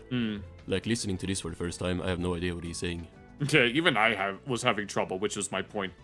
Not only because he loves Squidward, but also seeing someone try to stop his vacation would make him mad. I guess he means that SpongeBob and Patrick making Squidward's flight miserable would make classic SpongeBob mad. And like, I guess it's at least the point. It's yeah, coming from the character who said, "Wait, look, it's Widward. Widward's woeing to work." This video came in your recommendation. Well, we're watching it. Be sure to watch the original.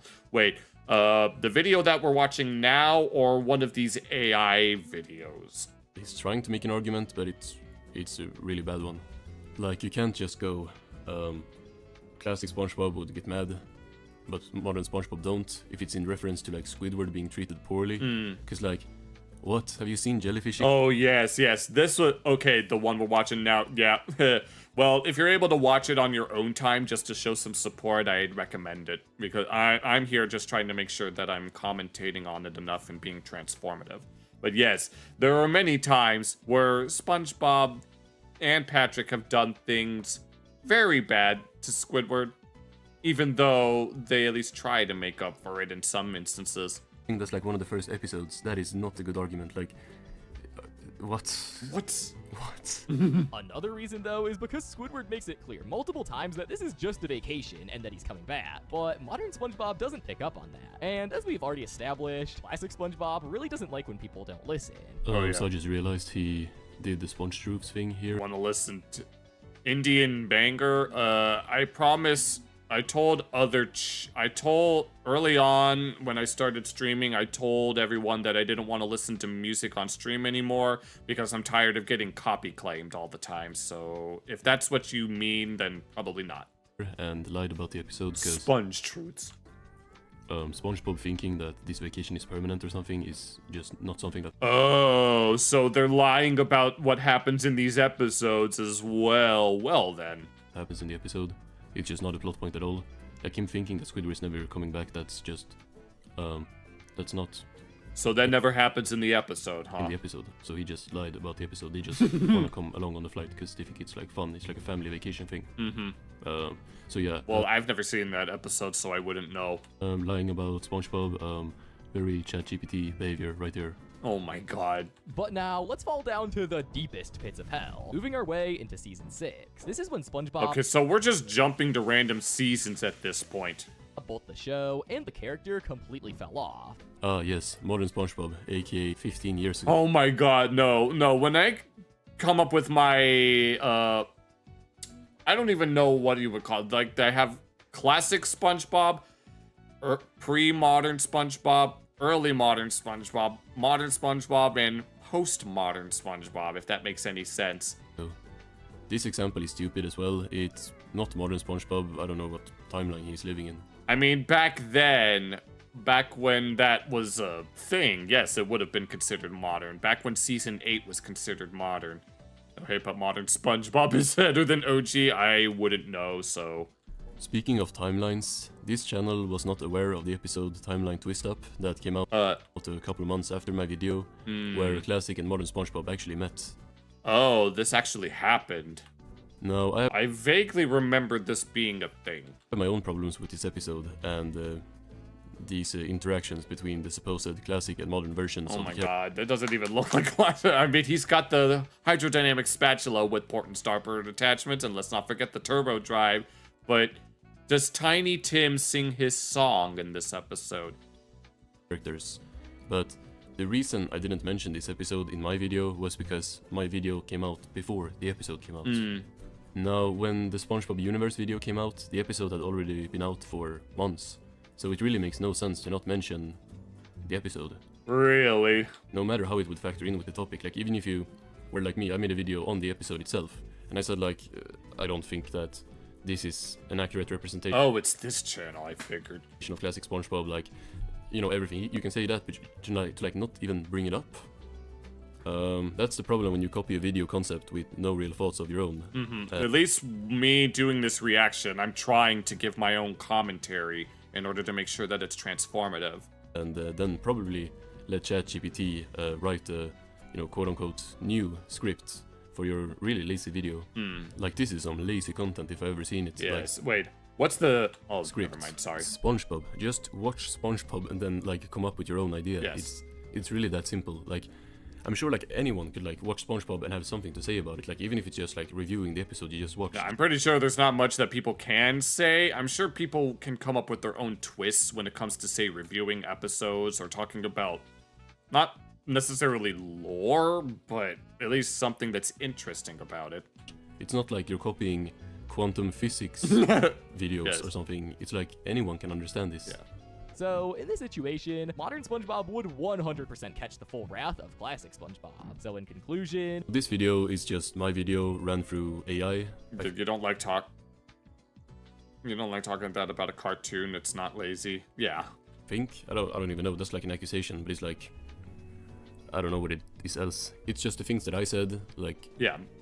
Made into a different script that is like even dumber than my video, which is impressive. Oh my god, no. Oh my god, you gotta throw shade to your own self. But let's see what he has to say about the other topic. Oh my god, yes, the other video that he decided to steal. That I already talked about.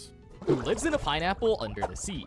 Well, lately, it feels like nobody. That the wall... No, you could tell all this seemingly high-budget editing. You can tell that this is an AI YouTube video. One's vibrant underwater setting of SpongeBob has been replaced with a flat, generic blue background that doesn't even look like the ocean anymore. It's not a great sign when you start by using the exact same episodes I used in my Oh my god, no, it doesn't stop. Video. To new viewers... No, the question that I have now is, how old is this channel? How old is SpongeBob Universe? Because when we looked at the other video last week, we saw that some of them were decades old. Show might as well take place on land. And then also say the same things, except... Why does he sound like iStream? I don't know who that is. At least I had like the whole bit going on where I acted like SpongeBob actually took place on land. But you can't be too blatant with the copying, so you just have to say outright that it feels like it's on land. Yeah. Later in this video, we're going to talk about what the creators could do to fix it. Big thanks to Awe for inspiring this video. Really, big thanks to Awe. Yes, and you use the exact same clips and images. The word inspired is doing some heavy lifting. Yes, this isn't inspired. No. That's not how you say my name, but... Oh, it's not how you say your name? Is it Awe? If that is the case, then I apologize. At least he gave me credit after, or like before taking my whole video. Thanks for stealing is insane. Yes, it is. Yes, I'm gonna... At least I try to credit the original uploaders of videos and stuff. I always leave like links in the description and mention them. I'm gonna try to do more mentioning in the titles at least. At least this will also like go against if I get any like comments about two people can like talk about the same idea. He probably didn't even see your video. It's not a copy. Yeah, I mean, if it's an accident, if you didn't know that someone already did something like that, at least if you didn't know and you have your own little twist on it, that's one thing. But when it's like word for word or image for image, then you know that it's a problem. Like here he just outright says that, you know, shout out to Awe. It's Ave, by the way, Ave. Ava? But wait, so I get credit in the video. Oh, Ava. Okay, I get it. With you get credit for your video being stolen. Oh, Lord have mercy. 20k views. 20k views. No. But the video before this, like the video just before this. Oh, he didn't even give credit in this video. With like 500,000 views, which was the first one you took from me.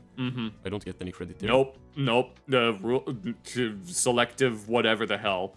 500,000. Yes. This guy, the AI channel took it from Ava, apparently it's pronounced. So yeah, it's amazing. No, and these these AI channels blow up, these AI content farms blow up seemingly overnight. They all have these high, you could see they use this thumbnail template like all the time. Now Ava is using it as well, but I can tell that this guy is an AI, so yeah. Like not even a mention anywhere? That's really interesting. And you could tell that Ava's video has very basic editing compared to the AI content farms that have these overt high quality edits that are very much, I'm assuming, AI. And yeah. Have something to do with people You just copied Ava? The comments noticing that the first Little video bro just stole. is just my video. That's how I found out about Whoa, and that's how it's, oh my god.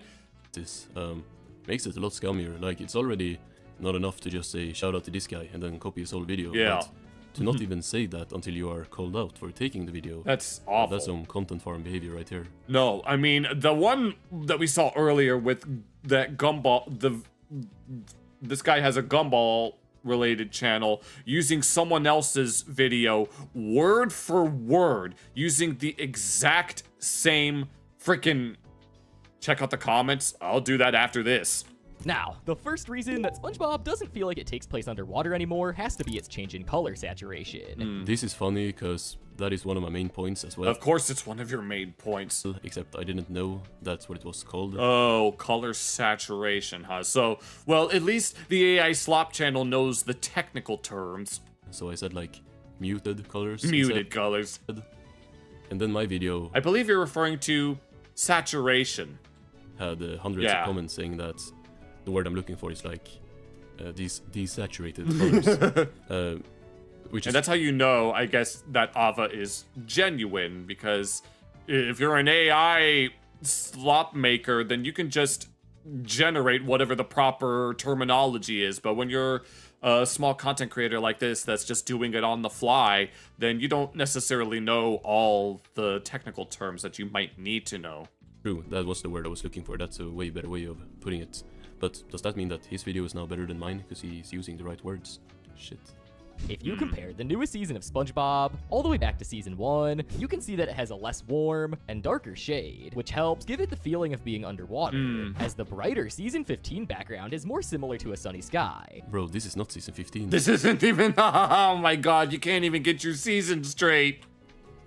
Pineapple RV season 12, Rip Bozo. I know you didn't do too well last time when you tried to come up with your own examples, but you can't use mine if you're gonna be saying season 15, because my main examples were from other modern seasons. You can't just say the latest season that has come out. Yeah. Like if he was copying this a year ahead, he would probably be saying like season 17 and then show. Oh my god, he probably would. Clips. So yeah, this whole content farm thing is not really working out. Yeah.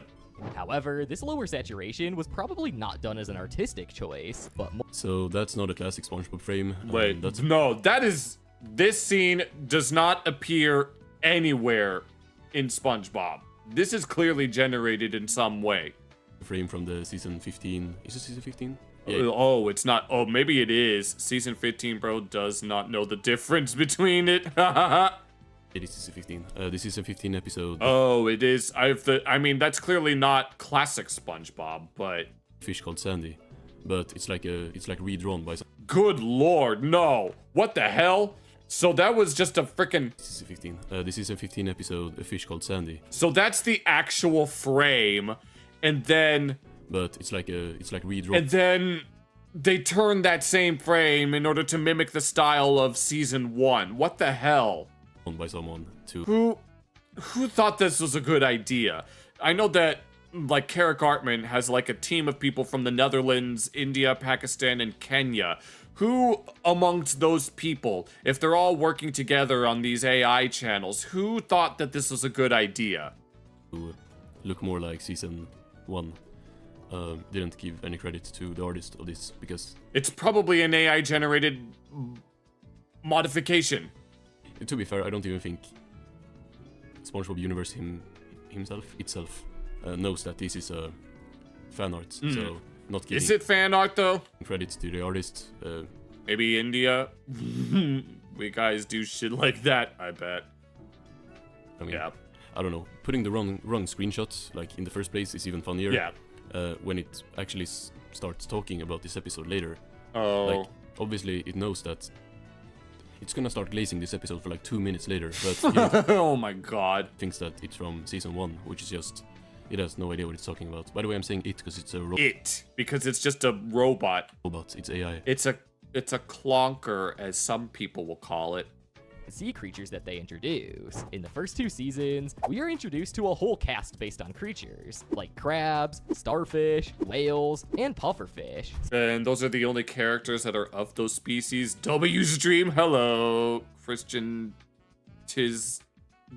Tamil, if I even said that right. Thank you for joining me, and thank you for the compliment. Cementing in the viewers' minds that we are underwater. So here it's making a point of the underwater creatures being the characters, like the I don't even know what the point. I don't even know the point that the AI channel is even trying to make at this point. Creatures, like, you know, crabs is a crab, like everything like that. I mean, these characters still appear in modern SpongeBob, I'm pretty sure. It makes the show feel more. No, I remember seeing a video pop up in my recommendations about Mr. Krabs and Mrs. with the thumbnail of Mr. Krabs and Mrs. Puff being in a very particular situation, let's call it, say, where the title of the video was all like, they don't know how to write stories anymore. Water, which, sure, of course, but then it loses me. But something which seasons can't do past season 2 is introduce long-lasting characters. What does that mean? What does that mean? Is season 3 the cutoff when SpongeBob stopped introducing long-lasting characters? Because that's just not true. No. Unless he means like main characters, and even then, that ended in season 1, like all the... Yeah, no, all of these characters were introduced in season 1, and they're still in the series. The main characters were introduced in season 1, so, what? Which very much goes against the nature of the ocean, which has hundreds of different creatures inhabiting it. Although, if they were to introduce more new characters in the show, it could get overstuffed. So there's a bit of conflict of interests there. Bro, what are you saying? What are you? Who am I? Who am I? What are you even saying? It's like I'm watching Sponge Truths. Oh like, my god. Yeah. The argument is not finished. Like, there's something missing. No, it's Sponge Truth. I'm a new favorite streamer found. Oh, thank you so much. No, that's... Aw, that's so nice. Thank you. But I'm guessing this is another one of those AI slap channels. No, you should have been there. You should check out the... I think I uploaded it, like, earlier today. I think it was the AI channel deep dive video that we watched last week on stream. Oh my god, that was amazing. So SpongeBob feels less underwater because after season 2, they supposedly stopped introducing long-lasting... Oh, is that the argument that it seems like that's being made? Because there aren't as many new characters, that's why it doesn't feel underwater? Characters that were underwater creatures. Oh, thank you guys so much. That means so much to me. Oh my god, thank you. But for now, let's move away from the visual-based points. No, let's stay. No, wait, what is he saying? I don't understand what's going on anymore. Edit. If introducing new underwater characters makes the show feel underwater, then modern SpongeBob would feel underwater. Well, no, they got... Since it's introducing new characters that appear left in and right, it episodes, seems. And they are underwater creatures. Yeah. I don't know, even if you remove the long-lasting thing, because that don't even make any sense. I don't think that makes sense either. Every season of SpongeBob throws in new characters into episodes that are like different types of sea creatures. So no, Alpha is actually making a really good point.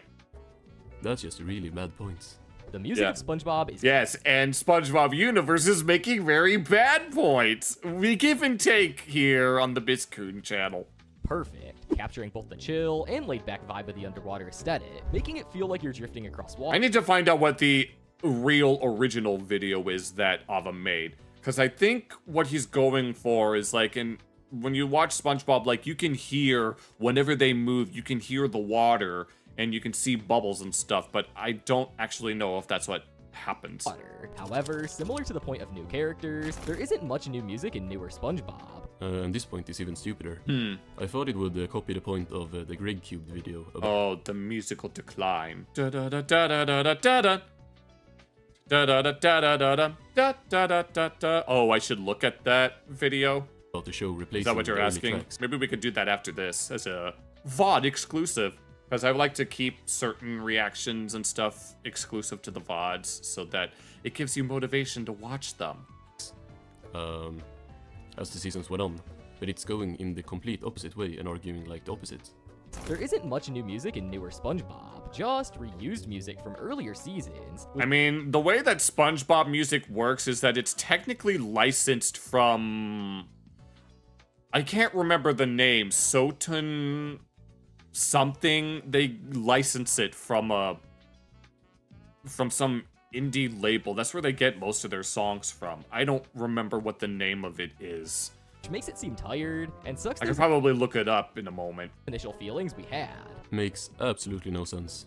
If the music that is so fitting for the underwater atmosphere is still playing in the new episodes, that should make it feel more underwater, because it's the music at this point, I don't even know what the AI channel is arguing.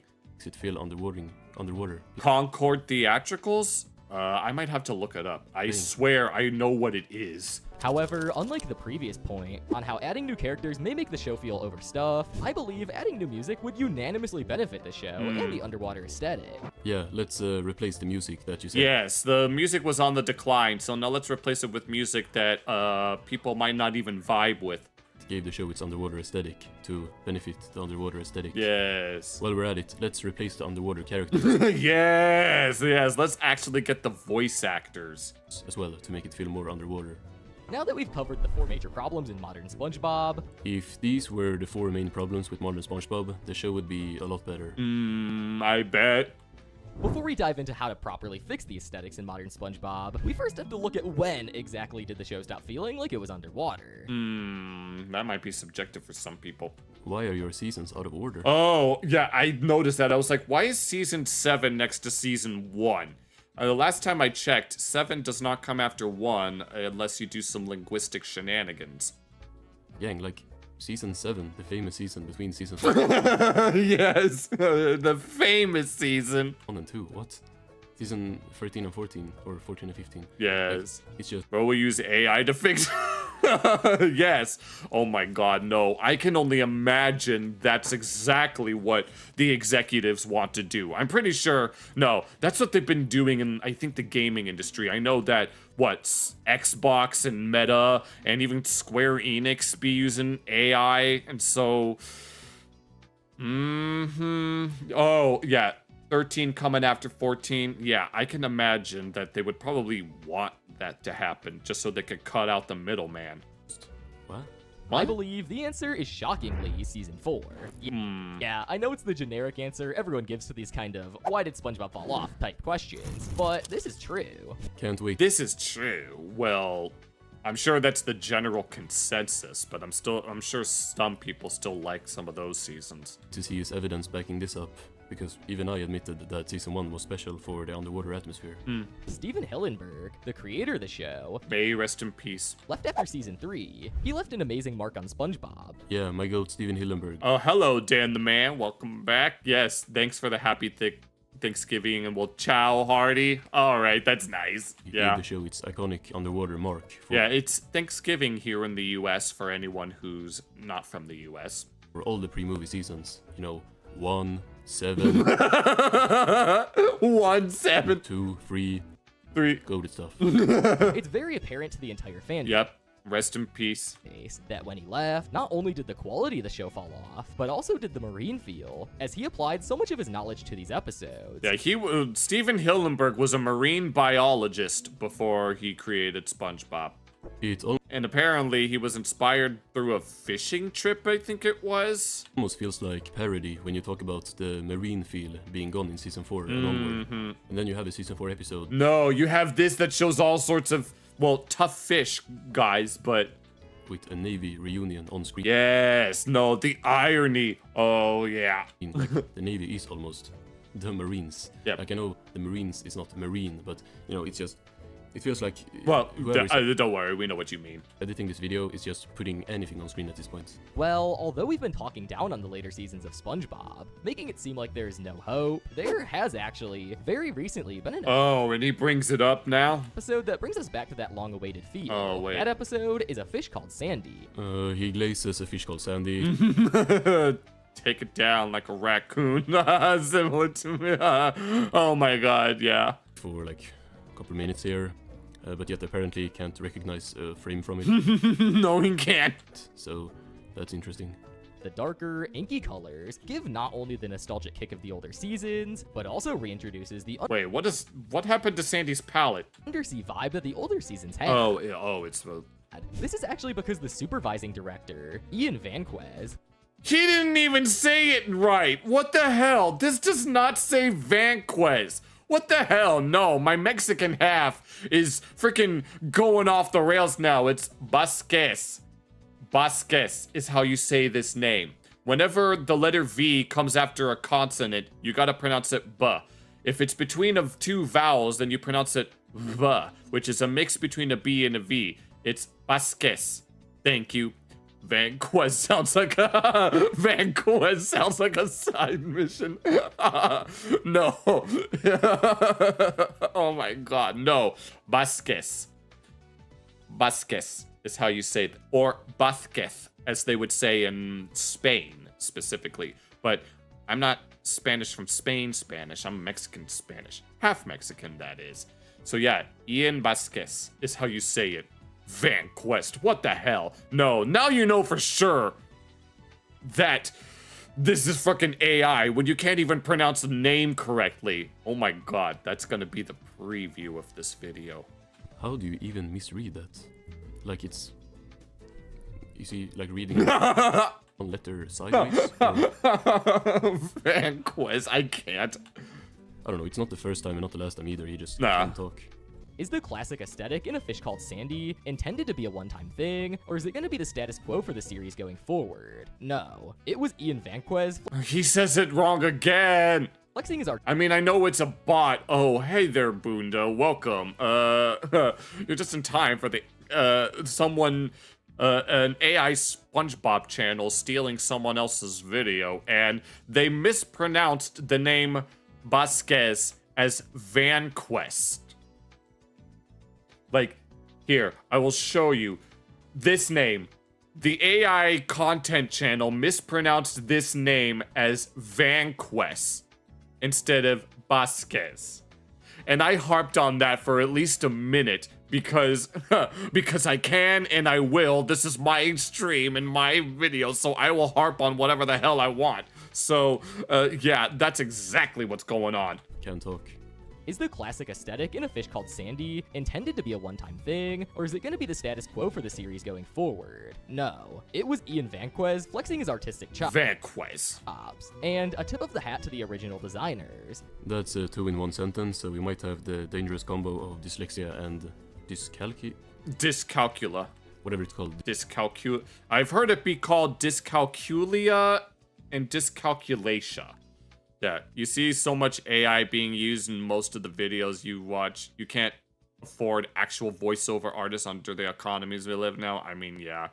Bro, even the Brits pronounce foreign things better. Yeah, well, it's an AI that's reading it, Bunda. An AI voice is the one that's most likely reading it. Dyscalculia? Dyscalculia and dyscalculation, that's what I've heard. Okay, I'm not making myself look great here by not being able to talk either. But, anyway, really impressive that you could make a whole YouTube channel without being able to like read or count. Yes. So No, it was Ian Vasquez flexing his artistic chops and the tip of the hat to the original designs. So, oh, you have dyscalculia? Well, we better not have any. You better hope I don't decide to look at math videos on stream, because I will. That's it's the reason you only have elementary. Oh no. 1723. 1723 as I can count to potato. So, what can the SpongeBob creators learn from this episode to help bring back the classic underwater vibe? Firstly, colors. Make them darker. It's the most notable and easiest. I mean, this doesn't really look that dark. I don't understand. It is Dyscalculia's contagious? I don't know about that. The first time I heard about it was in high school. If you had more than eligible, you'd already be in America or Canada. Well, then. Change the creators could do. Now it goes over some changes that... Thanks to that, we're gonna have... You're making me want to look at a math video now. The show should do to feel more underwater, and I want to bash my head into a wall listening to this narration. Oh lord. And Yeah. every video is like this. Yep, and they all feature these.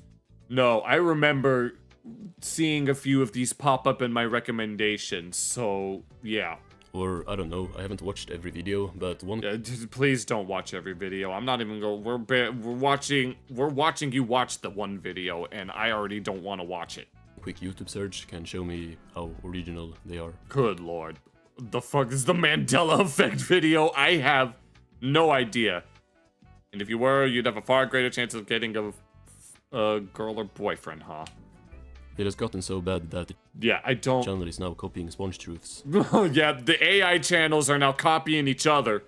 And not just once. Yeah. Like your copy. Good lord, Squidward's dream theory. Videos from the Mrs. Puff fraud theory. Come on, now we're going after Alex Bale. Nah, you can't do that. That's sacrilege. Channel that blew up by copying other SpongeBob videos. God,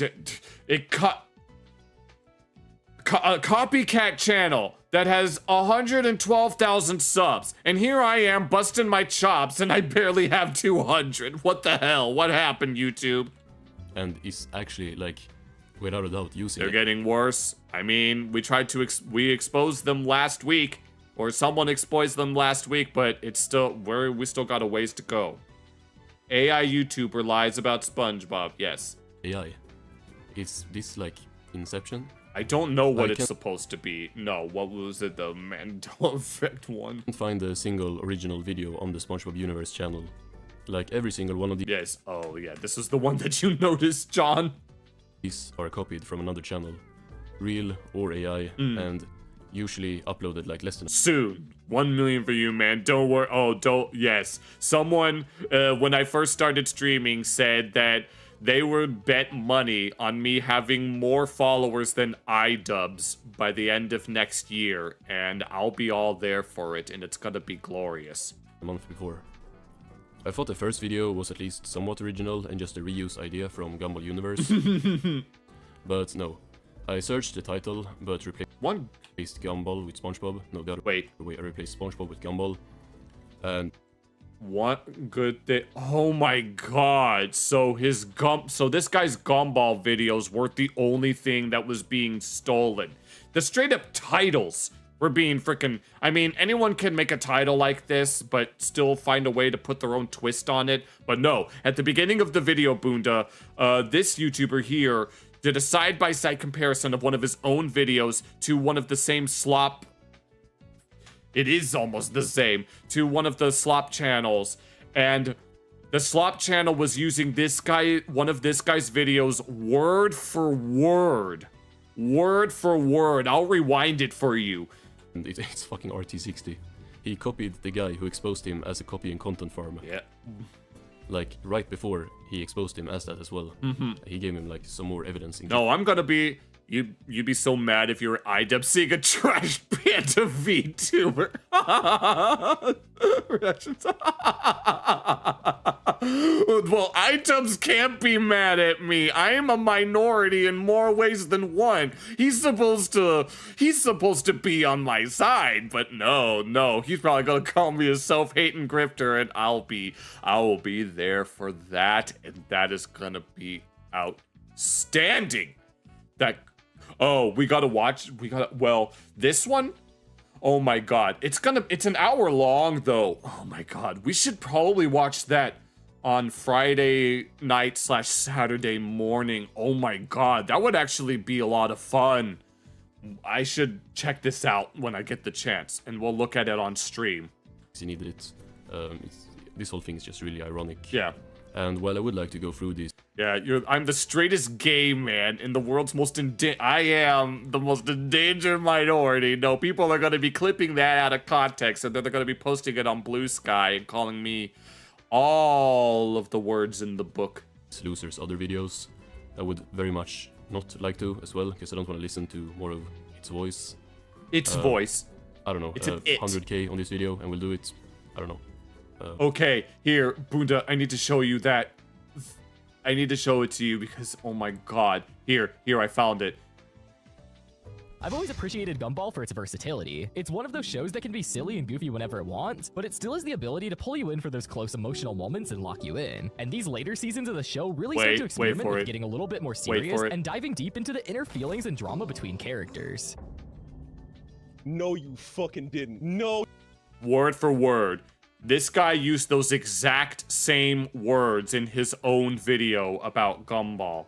You did not. Are you serious? I always appreciated Gumball for its versatility, you know. It's one of those shows that can be silly and goofy whenever it wants, but still have the ability to pull you in close for those emotional moments and lock you in. The goofiness of season 1 is when they really started to experiment with getting a little bit more serious and diving in deep to the inner feelings and the drama between their characters, and the parents are probably the best example of it. Word for word, bar for bar, from my video. But... And they do not care. Although I have seen videos pop up in my recommendations saying that YouTube is trying to crack down on these types of channels, yet they still exist.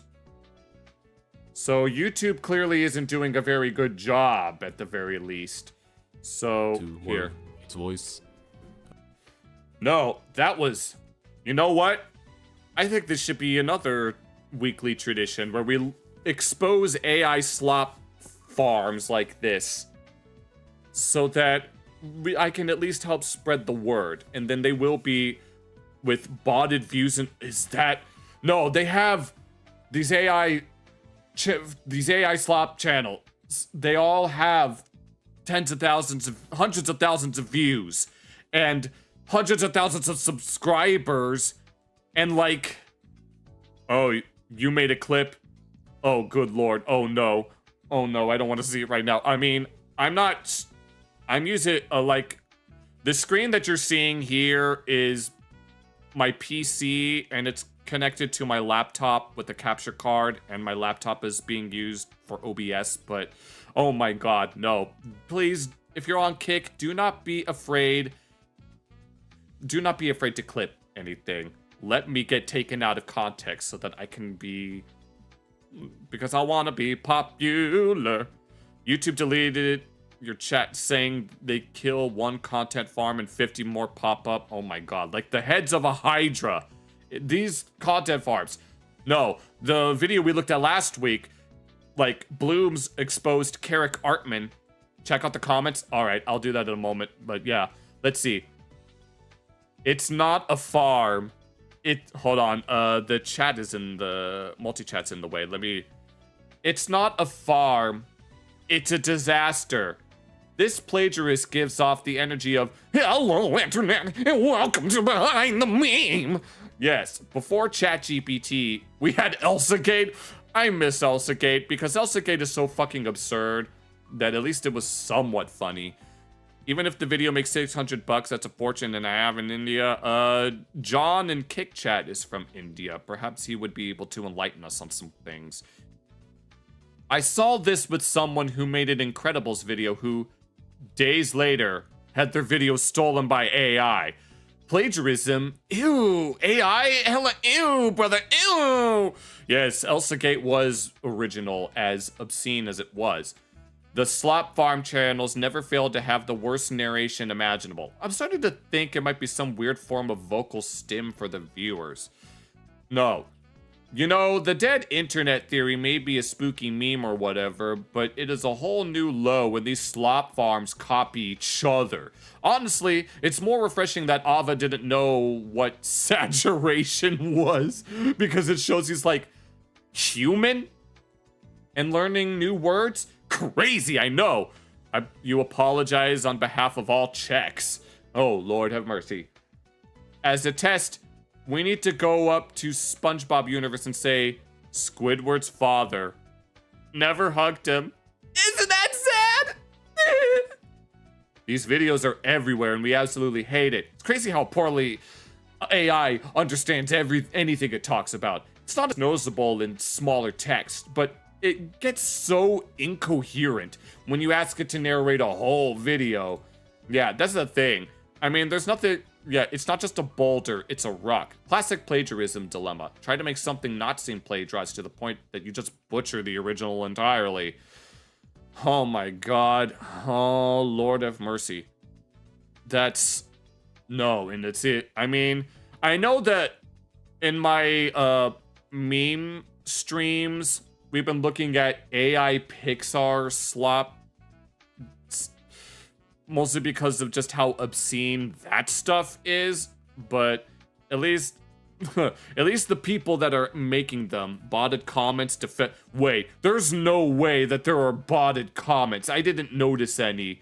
I don't can't wait for Sponge Truth to copy SpongeBob Universe and vice versa for the infinite feedback loop.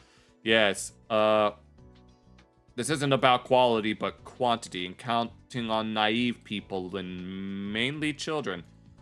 They may start plagiarizing your anti-plagiarism videos by oh no, that's about as diabolically meta as could possibly be. You watch one of these videos and thought to yourself, this guy's video sounds a lot like Ava's video. That's when I realized that this is a robot taking Ava's video idea. Ah yes, the golden seasons of 1723. We all thought it was Ava, but it was actually Ava. Oh no, we all thought it was Aw, but it's Ava. I'm guessing he's German or something. Oh my god. Is there anything that anyone has any recommendations? I've got like time for 1 or 2 more videos to look at. We got through all of the things that I wanted to look at. Unfortunately, Bunda, we did not get another 5 in a row in the Hassan bingo. I've decided that if I get a 5, the next time I get a 5 in a row, it'll be its own video. But I also went through the latest MoreSh0eonhead video, and then we went through this video. There is another one that I had saved that's basically check. Oh, you commented on it? Let me refresh it, if anything. Here, let me refresh it. Maybe I could find it. Making YouTube videos about SpongeBob. Sorry. Here. Maybe I could find it. Is it? Let me sort by new. Oh, good lord! Oh no! I think the Kirkinator video I sent you is safe to show. Oh, that one. Maybe. Oh, good lord. Oh, thank you so much. Oh my god. No one's gonna know who this is, though. And I would respond, but I'm watching this on a private YouTube channel that's different from the one that I'm streaming with. So it would... Oh, no, I haven't watched it yet. If you give me a moment, I could probably pull it up. But I need to find it first. But yeah, it's Tamil. I don't know how you actually say that. Thank you so much for the shout out here of all things. Oh my god, I don't need this. No, I'm not. Okay. Well, thank you anyway. I mean, no one in the comments of this video is gonna know who I am, at least not right now. No. Anyone watching, you better freaking share this around because Diddy calculators. Okay. No more of that. Here. Let me look for that video that you mentioned, Bunda, but I want to make sure that nobody sees. I say it's safe to watch, but there's a black sun spinning in the background. What does that even mean? How was a black sun going to get my channel struck? Check out accented sin. Oh, you've got it on Steam messages. Yes, I noticed that. It's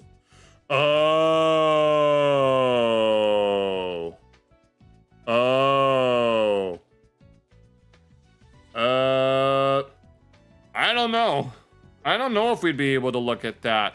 If that's it. I don't even know what the black sun looks like. When I thought black sun, I thought of black hole sun to come and wash away the rain or whatever. But check out accented cinema. Or is that what you... It spins behind Yakub's head. Oh no. Accented cinema. Oh, the good and bad of Godzilla -1 video essay. The legend. The worst Tamil Indian movie. When I thought Black Sun, you thought of Black Myth Wukong. Look it up on my phone. My phone is being used to... Here, let me look it up on my laptop instead. Give me one moment. No. Oh, it's that thing. Did it? It's the... I thought that was a Norse symbol. There's a... Oh my god. It's Schwarze Sonne. It's a type of sun wheel. Sonnenrad. Originating in National Socialist Germany. Does it actually... Check out the legend? Okay, I guess we could look at one more video. We can make this a... I don't really know anything about Tamil movies or anything like that. I'm on a government watch list. Yes, the Austrian painter. What do you mean I'm on a government watch list? As if they're gonna care about what I'm searching. Good lord. You told me to look it up on my phone. I was gonna be on the watch list anyway, so yes. So we're gonna look at the worst Tamil Indian movie ever made, just as a little viewer request. So I don't know nothing about Tamil movies. I mean, I know what Tamil is, but yeah. Yeah, watch the video off stream. It's pretty fun. Okay, the one that you taught. No, I was going to. Oh my god. I see a Butch Hartman video. Oh god, we have to look at that next time. Oh no, oh my god. Oh my god, no, I remember that one Butch Hartman video we looked at. That was insane. But yeah, actually, I'm gonna save it. I've decided to create some new playlists so that I can look back at them when I need be. Yeah, that's how you're supposed to use AI. Yes, to do things that are like AI slop, the AI Pixar slop and all that. Yeah, I got your message, Bunda, so don't worry. I can look at it on my own. But I'm going to look at this just as a request from John over here. The Legend, the worst Tamil Indian movie by Accented Cinema.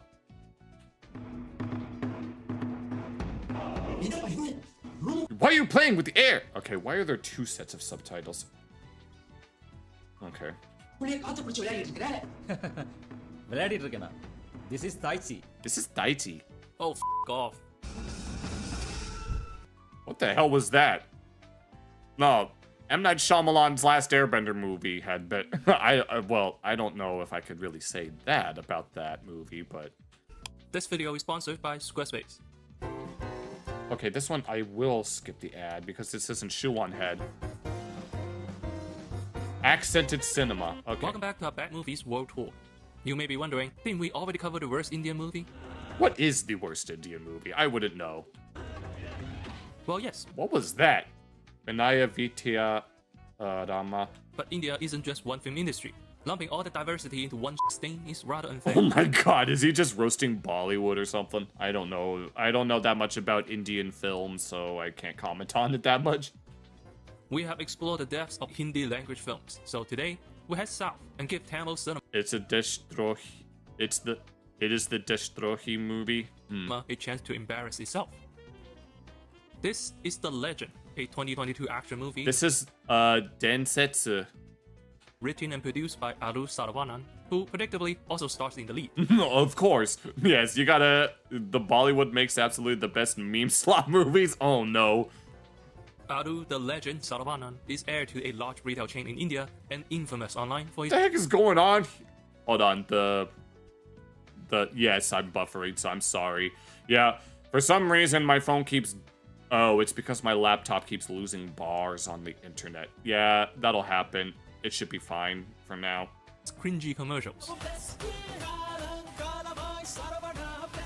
As you can okay. Yeah, that's... I was like...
Testing 1 2. Testing 1 2.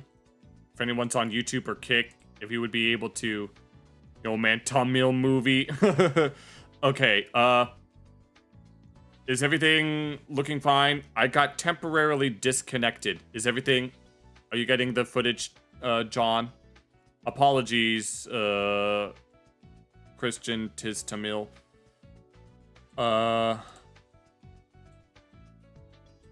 Everything should be okay. Yeah, Buddha.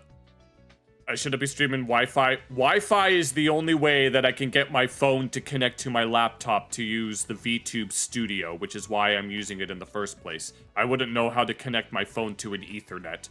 I mean, I had an Ethernet adapter at one point, but I had to sell it for reasons. But I can probably... I mean, I can't do it tomorrow because it's Thanksgiving and all the stores will be closed.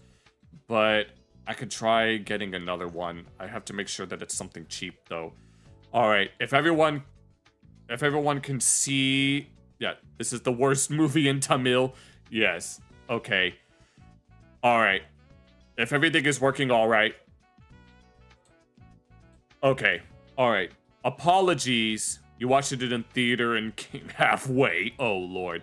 Apologies for the disconnect. It should be fine now. Once again, apologies. Yep. Okay. Here, but... Okay, let's go ahead and continue. I was going to comment. I was commenting on how this... Apparently, this is some sort of commercial. Why does this guy look vaguely like Michael Jackson? This guy looks vaguely like Michael Jackson. Like a... Fine, like a good wine. Okay, thank you. Thank you so much. Okay. But I saw this and I was like, what the hell are they even doing here? Commercials. What the hell kind of commercial is this? Is this furniture or is this jewelry? As you can see, despite having the charisma of a blow-up doll in the thrift store. Oh, hold on. Here, I need to fix this so that... Yeah, I had it sped up so that we wouldn't take so long on the 30-minute videos, but you know. Saravanan loves being the center of attention. One can only imagine what he'll do in a 2.5-hour movie. Oh my god. So this guy is not only the main star, but he's also the director. I think that checks out. Oh, I need to put the multi-chat back up. Sorry about that. Oh, right. This. Wait. Friends, let's brace ourselves for a cinematic masterpiece of Beijing. This is The Legend. This is... Densetsu desu. The worst Tamil film ever made. That should be the tagline. No, I want to see what happens. It looks like some sort of musical, if anything. The Legend Saravana Store Production presents Legend Saravana presents. Really? You have to... The Legend Saravana Store... Really? You have to repeat your own...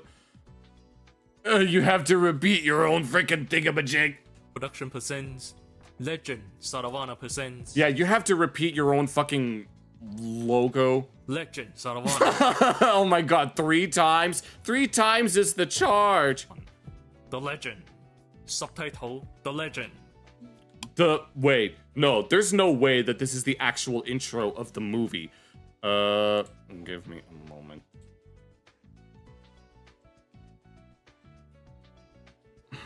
I'm not dealing with this right now. I'm not... Give me one moment. I have to...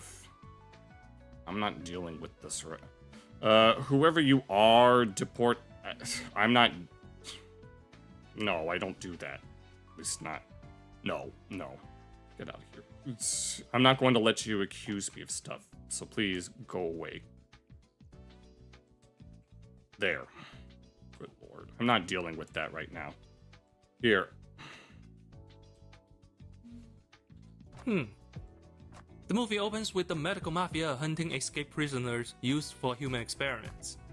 2 rebels fight back, but the bad guys counter with traditional American martial arts. Wait. Showing just how badass he is. Finally unlatched. Oh, okay. Thank you, Bunda. Yes, I'm not dealing with that bullshit.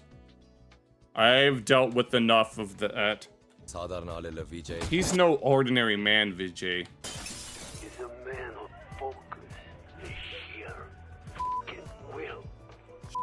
You just had to refresh kick. Oh, yeah. Look at those eyes. Look at those eyes. Glistening in the sparkling whatever the hell. Sure. No, he's got trapezius muscles ripping down his biceps. Damn, granddad, you're making me uncomfortable. Catcher Freeman was a sexy man. King Will. Who are those? Who are those? What are those? They are my Crocs. We then have a proper introduction to our hero at a medical conference. What is he doing in Tel Aviv? The professor introduces Saravanan as a... the world-renowned, most beloved, absolute best, unparalleled scientific genius. It is my immense pleasure to introduce you, my best student. The speech goes on and on. தன்னுடைய துறையான மைக்ரோபயாலஜில DNA மாடிஃபிகேஷன்ல and on. Dr. Saravanan. And then he finally appears. And there he is. Look, I'm not one to criticize people's appearance, but this movie is really testing me. No, all that light that's being shined upon him.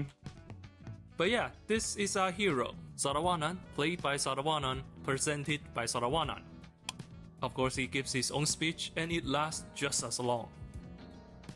And it's an immense pleasure to announce Bollywood is the best meme generation. Let's go.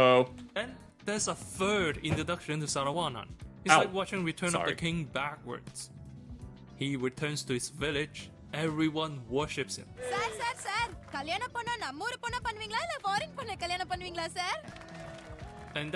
And we don't even get an answer. What the hell? It's what the first half of the movie is about. Saravanan goes to somewhere, does something, and everybody claps. Oh, so it's a story about Mary Sue. He meets an old classmate who fanboys over him. So it's just a glaze fest. Let me hug you just once. Yes, no, I don't want to hug him. A university where a student cries because a bully drew a naked body with her what the hell?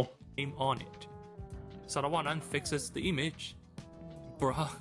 What the hell? I'm not even going to comprehend why that happened. And everybody claps. No, seriously, they do. And you? Yeah. Are brilliant. The film spends an embarrassing amount of time buttering him up, bragging about how strong he is, how smart he is, how universally beloved he is. The actual plot doesn't start until 50 minutes in. Until 50 minutes in? You had to go to... Oh, I'm very sorry to hear that. You had to go to... Okay, I apologize, Bunda. That's... John, are you having issues on your end? 1/3 of the runtime. Turns out his fanboy classmate was diabetic and passed... Wait. Okay, I don't even know what's going on in this. The way suddenly. So... Heartbroken, the world-renowned, most beloved, absolute best... Oh, it's fine on your end? Must be on Bunda's end, then. Parallel scientific genius decides to invent a cure for diabetes. It's called insulin. Well, it's called insulin, and it's called... Get an extra Ethernet? Oh, Lord. It's called, insulin and not eating so much sugar. அதுதான் என் மக்களுக்கும் இந்த உலகத்துக்கும் நான் செய்ய போற முதல் கடமை. He looks like he's barely moving his lips. I'm already tired.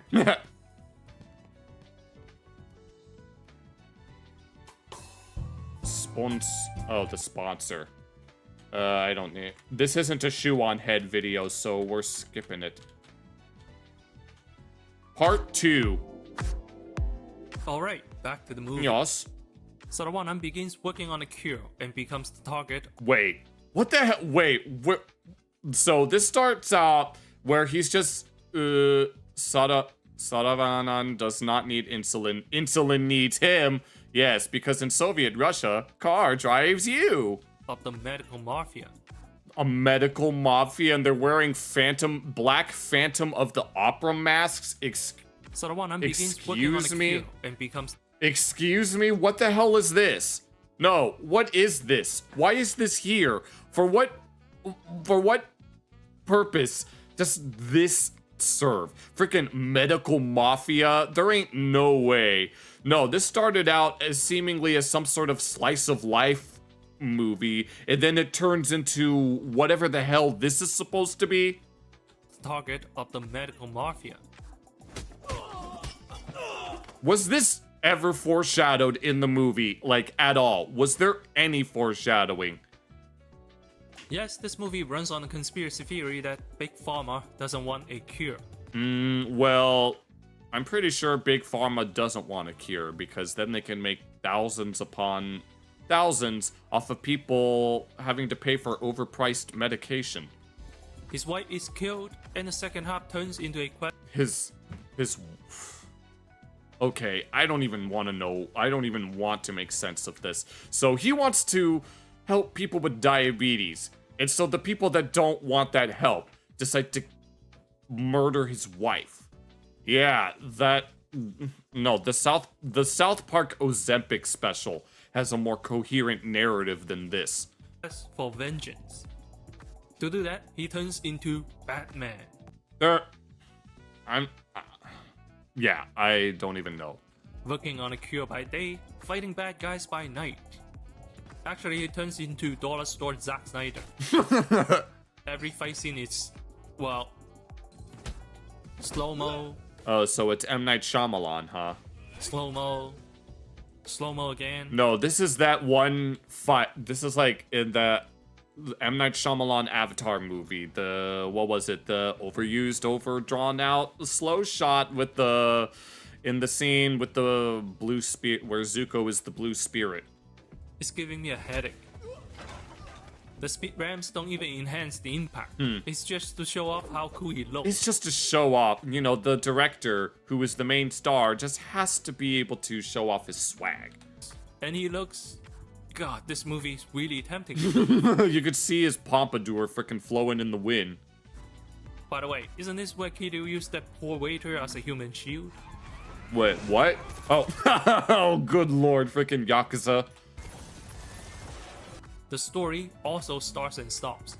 Saravanan... It starts and stops? What does that even mean? Tortures the henchman for information. What? Okay. Turns around for a second, and an assassin kills the henchman. And what is this? What is this? Sending the plot back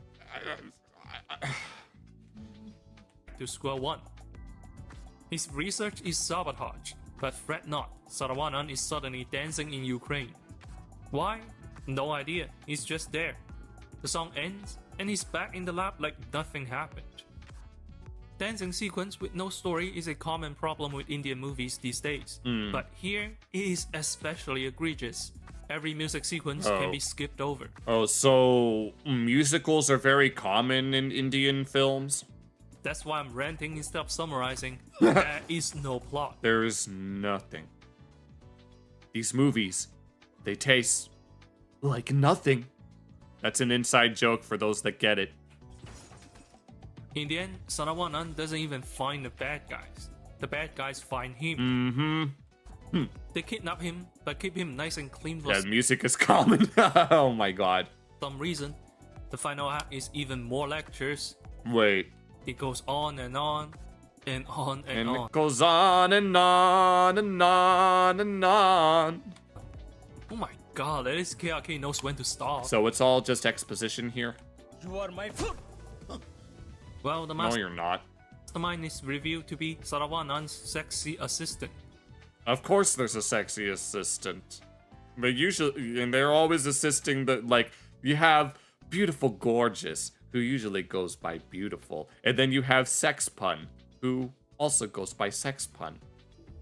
By this point, I was And what's her name? What's this character's name? And is it something along the lines of what I just relayed in Tamil?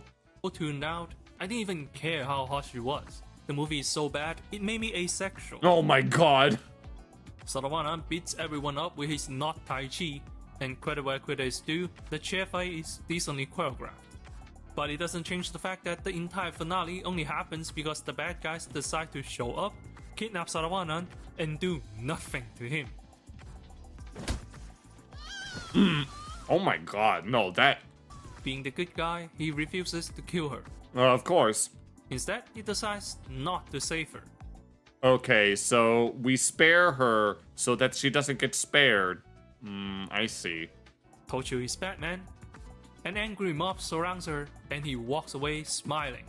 That doesn't look like a smile, but... leaving me deeply disturbed. I don't even know what's going on here. Holy f***. So he saved her to let her die. Sounds about right. Part 3. Alright, I can't believe this, but I'm defending Sarawana. Oh no. Usually I'll talk about a movie's reception, production background, and cultural impact, but you can figure out most of it. I bet. Rich dude makes vanity project. Yeah, your search for the Avatar is nothing more than a vanity project. The internet makes fun of it. Yes, it's fun to dunk on him, but Saravana's only crime is being rich and putting his fantasy on display. Isn't that what all people do these days? When Isn't that your average rich streamer that hates the rich but loves the fact that they are rich, but they're not that rich. They're not the mega rich. estimated net worth of 150 core, he's not even that rich in the grand scheme. Nah. As far as Yeah, Pokimane makes more money than that. No, he hasn't done much harm with that wealth either. True. Saravanan is kind of an embarrassing guy, but the problem is the movie, not him. Yeah. So for the next part, take it as a criticism of the film's message, Oh, not yeah. an attack on him personally. Not him. Let's talk about Lex Luthor. Oh. I don't care about spoilers. I don't really keep up with Marvel or DC. In the 2025 Superman, Lex openly announces his motivation to kill Superman. Because you're destroying us! He claims Superman's strength exposes humanity's weakness, and his envy is a calling. It is the sole hope for humanity. This is why I bought Twitter. I didn't do it because it would be easy. I didn't do it to make more money. I did to try to help humanity, whom I love. Humanity, because it is what has driven me to annihilating you. I mean, Twitter stopped being the radical leftist echo chamber that it used to be, and so people ended up replacing it with Blue Sky. Yeah, right. Do not for a second believe a word about how he's fighting for the sake of humanity. Every word he spits out is a show for the world and for himself. He hates Superman because Superman takes the spotlight from him.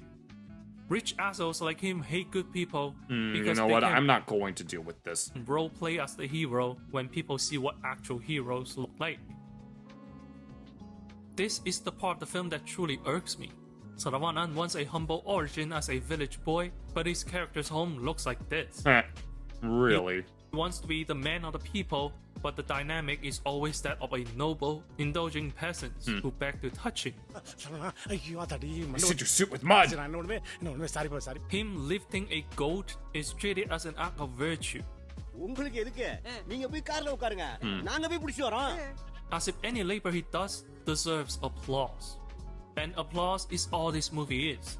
He lectures a class about bullying, everybody claps. Well, that's the thing. I mean, people tend to complain about these types of characters, known as the Mary Sues / Gary Sues, who are these completely perfect characters that don't seem to have any flaws, and people don't really like that type of writing, so...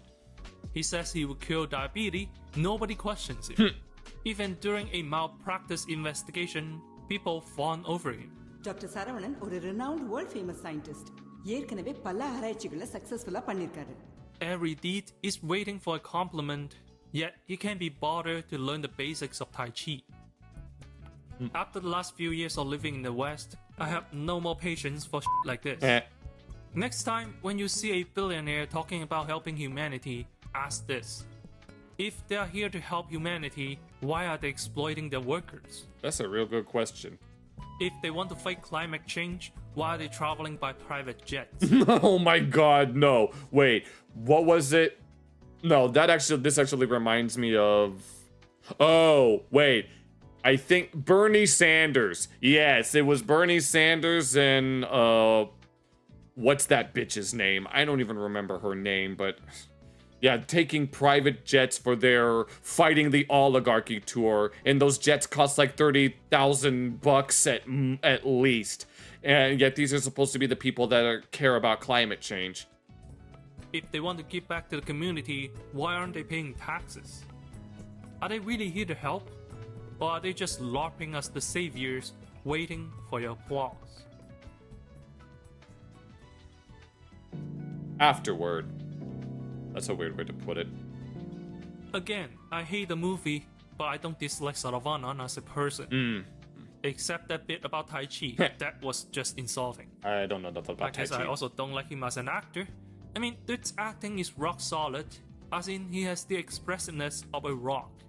I also kind of hate his fashion sense too. His clothes was way too form-fitting, making his head look way too big.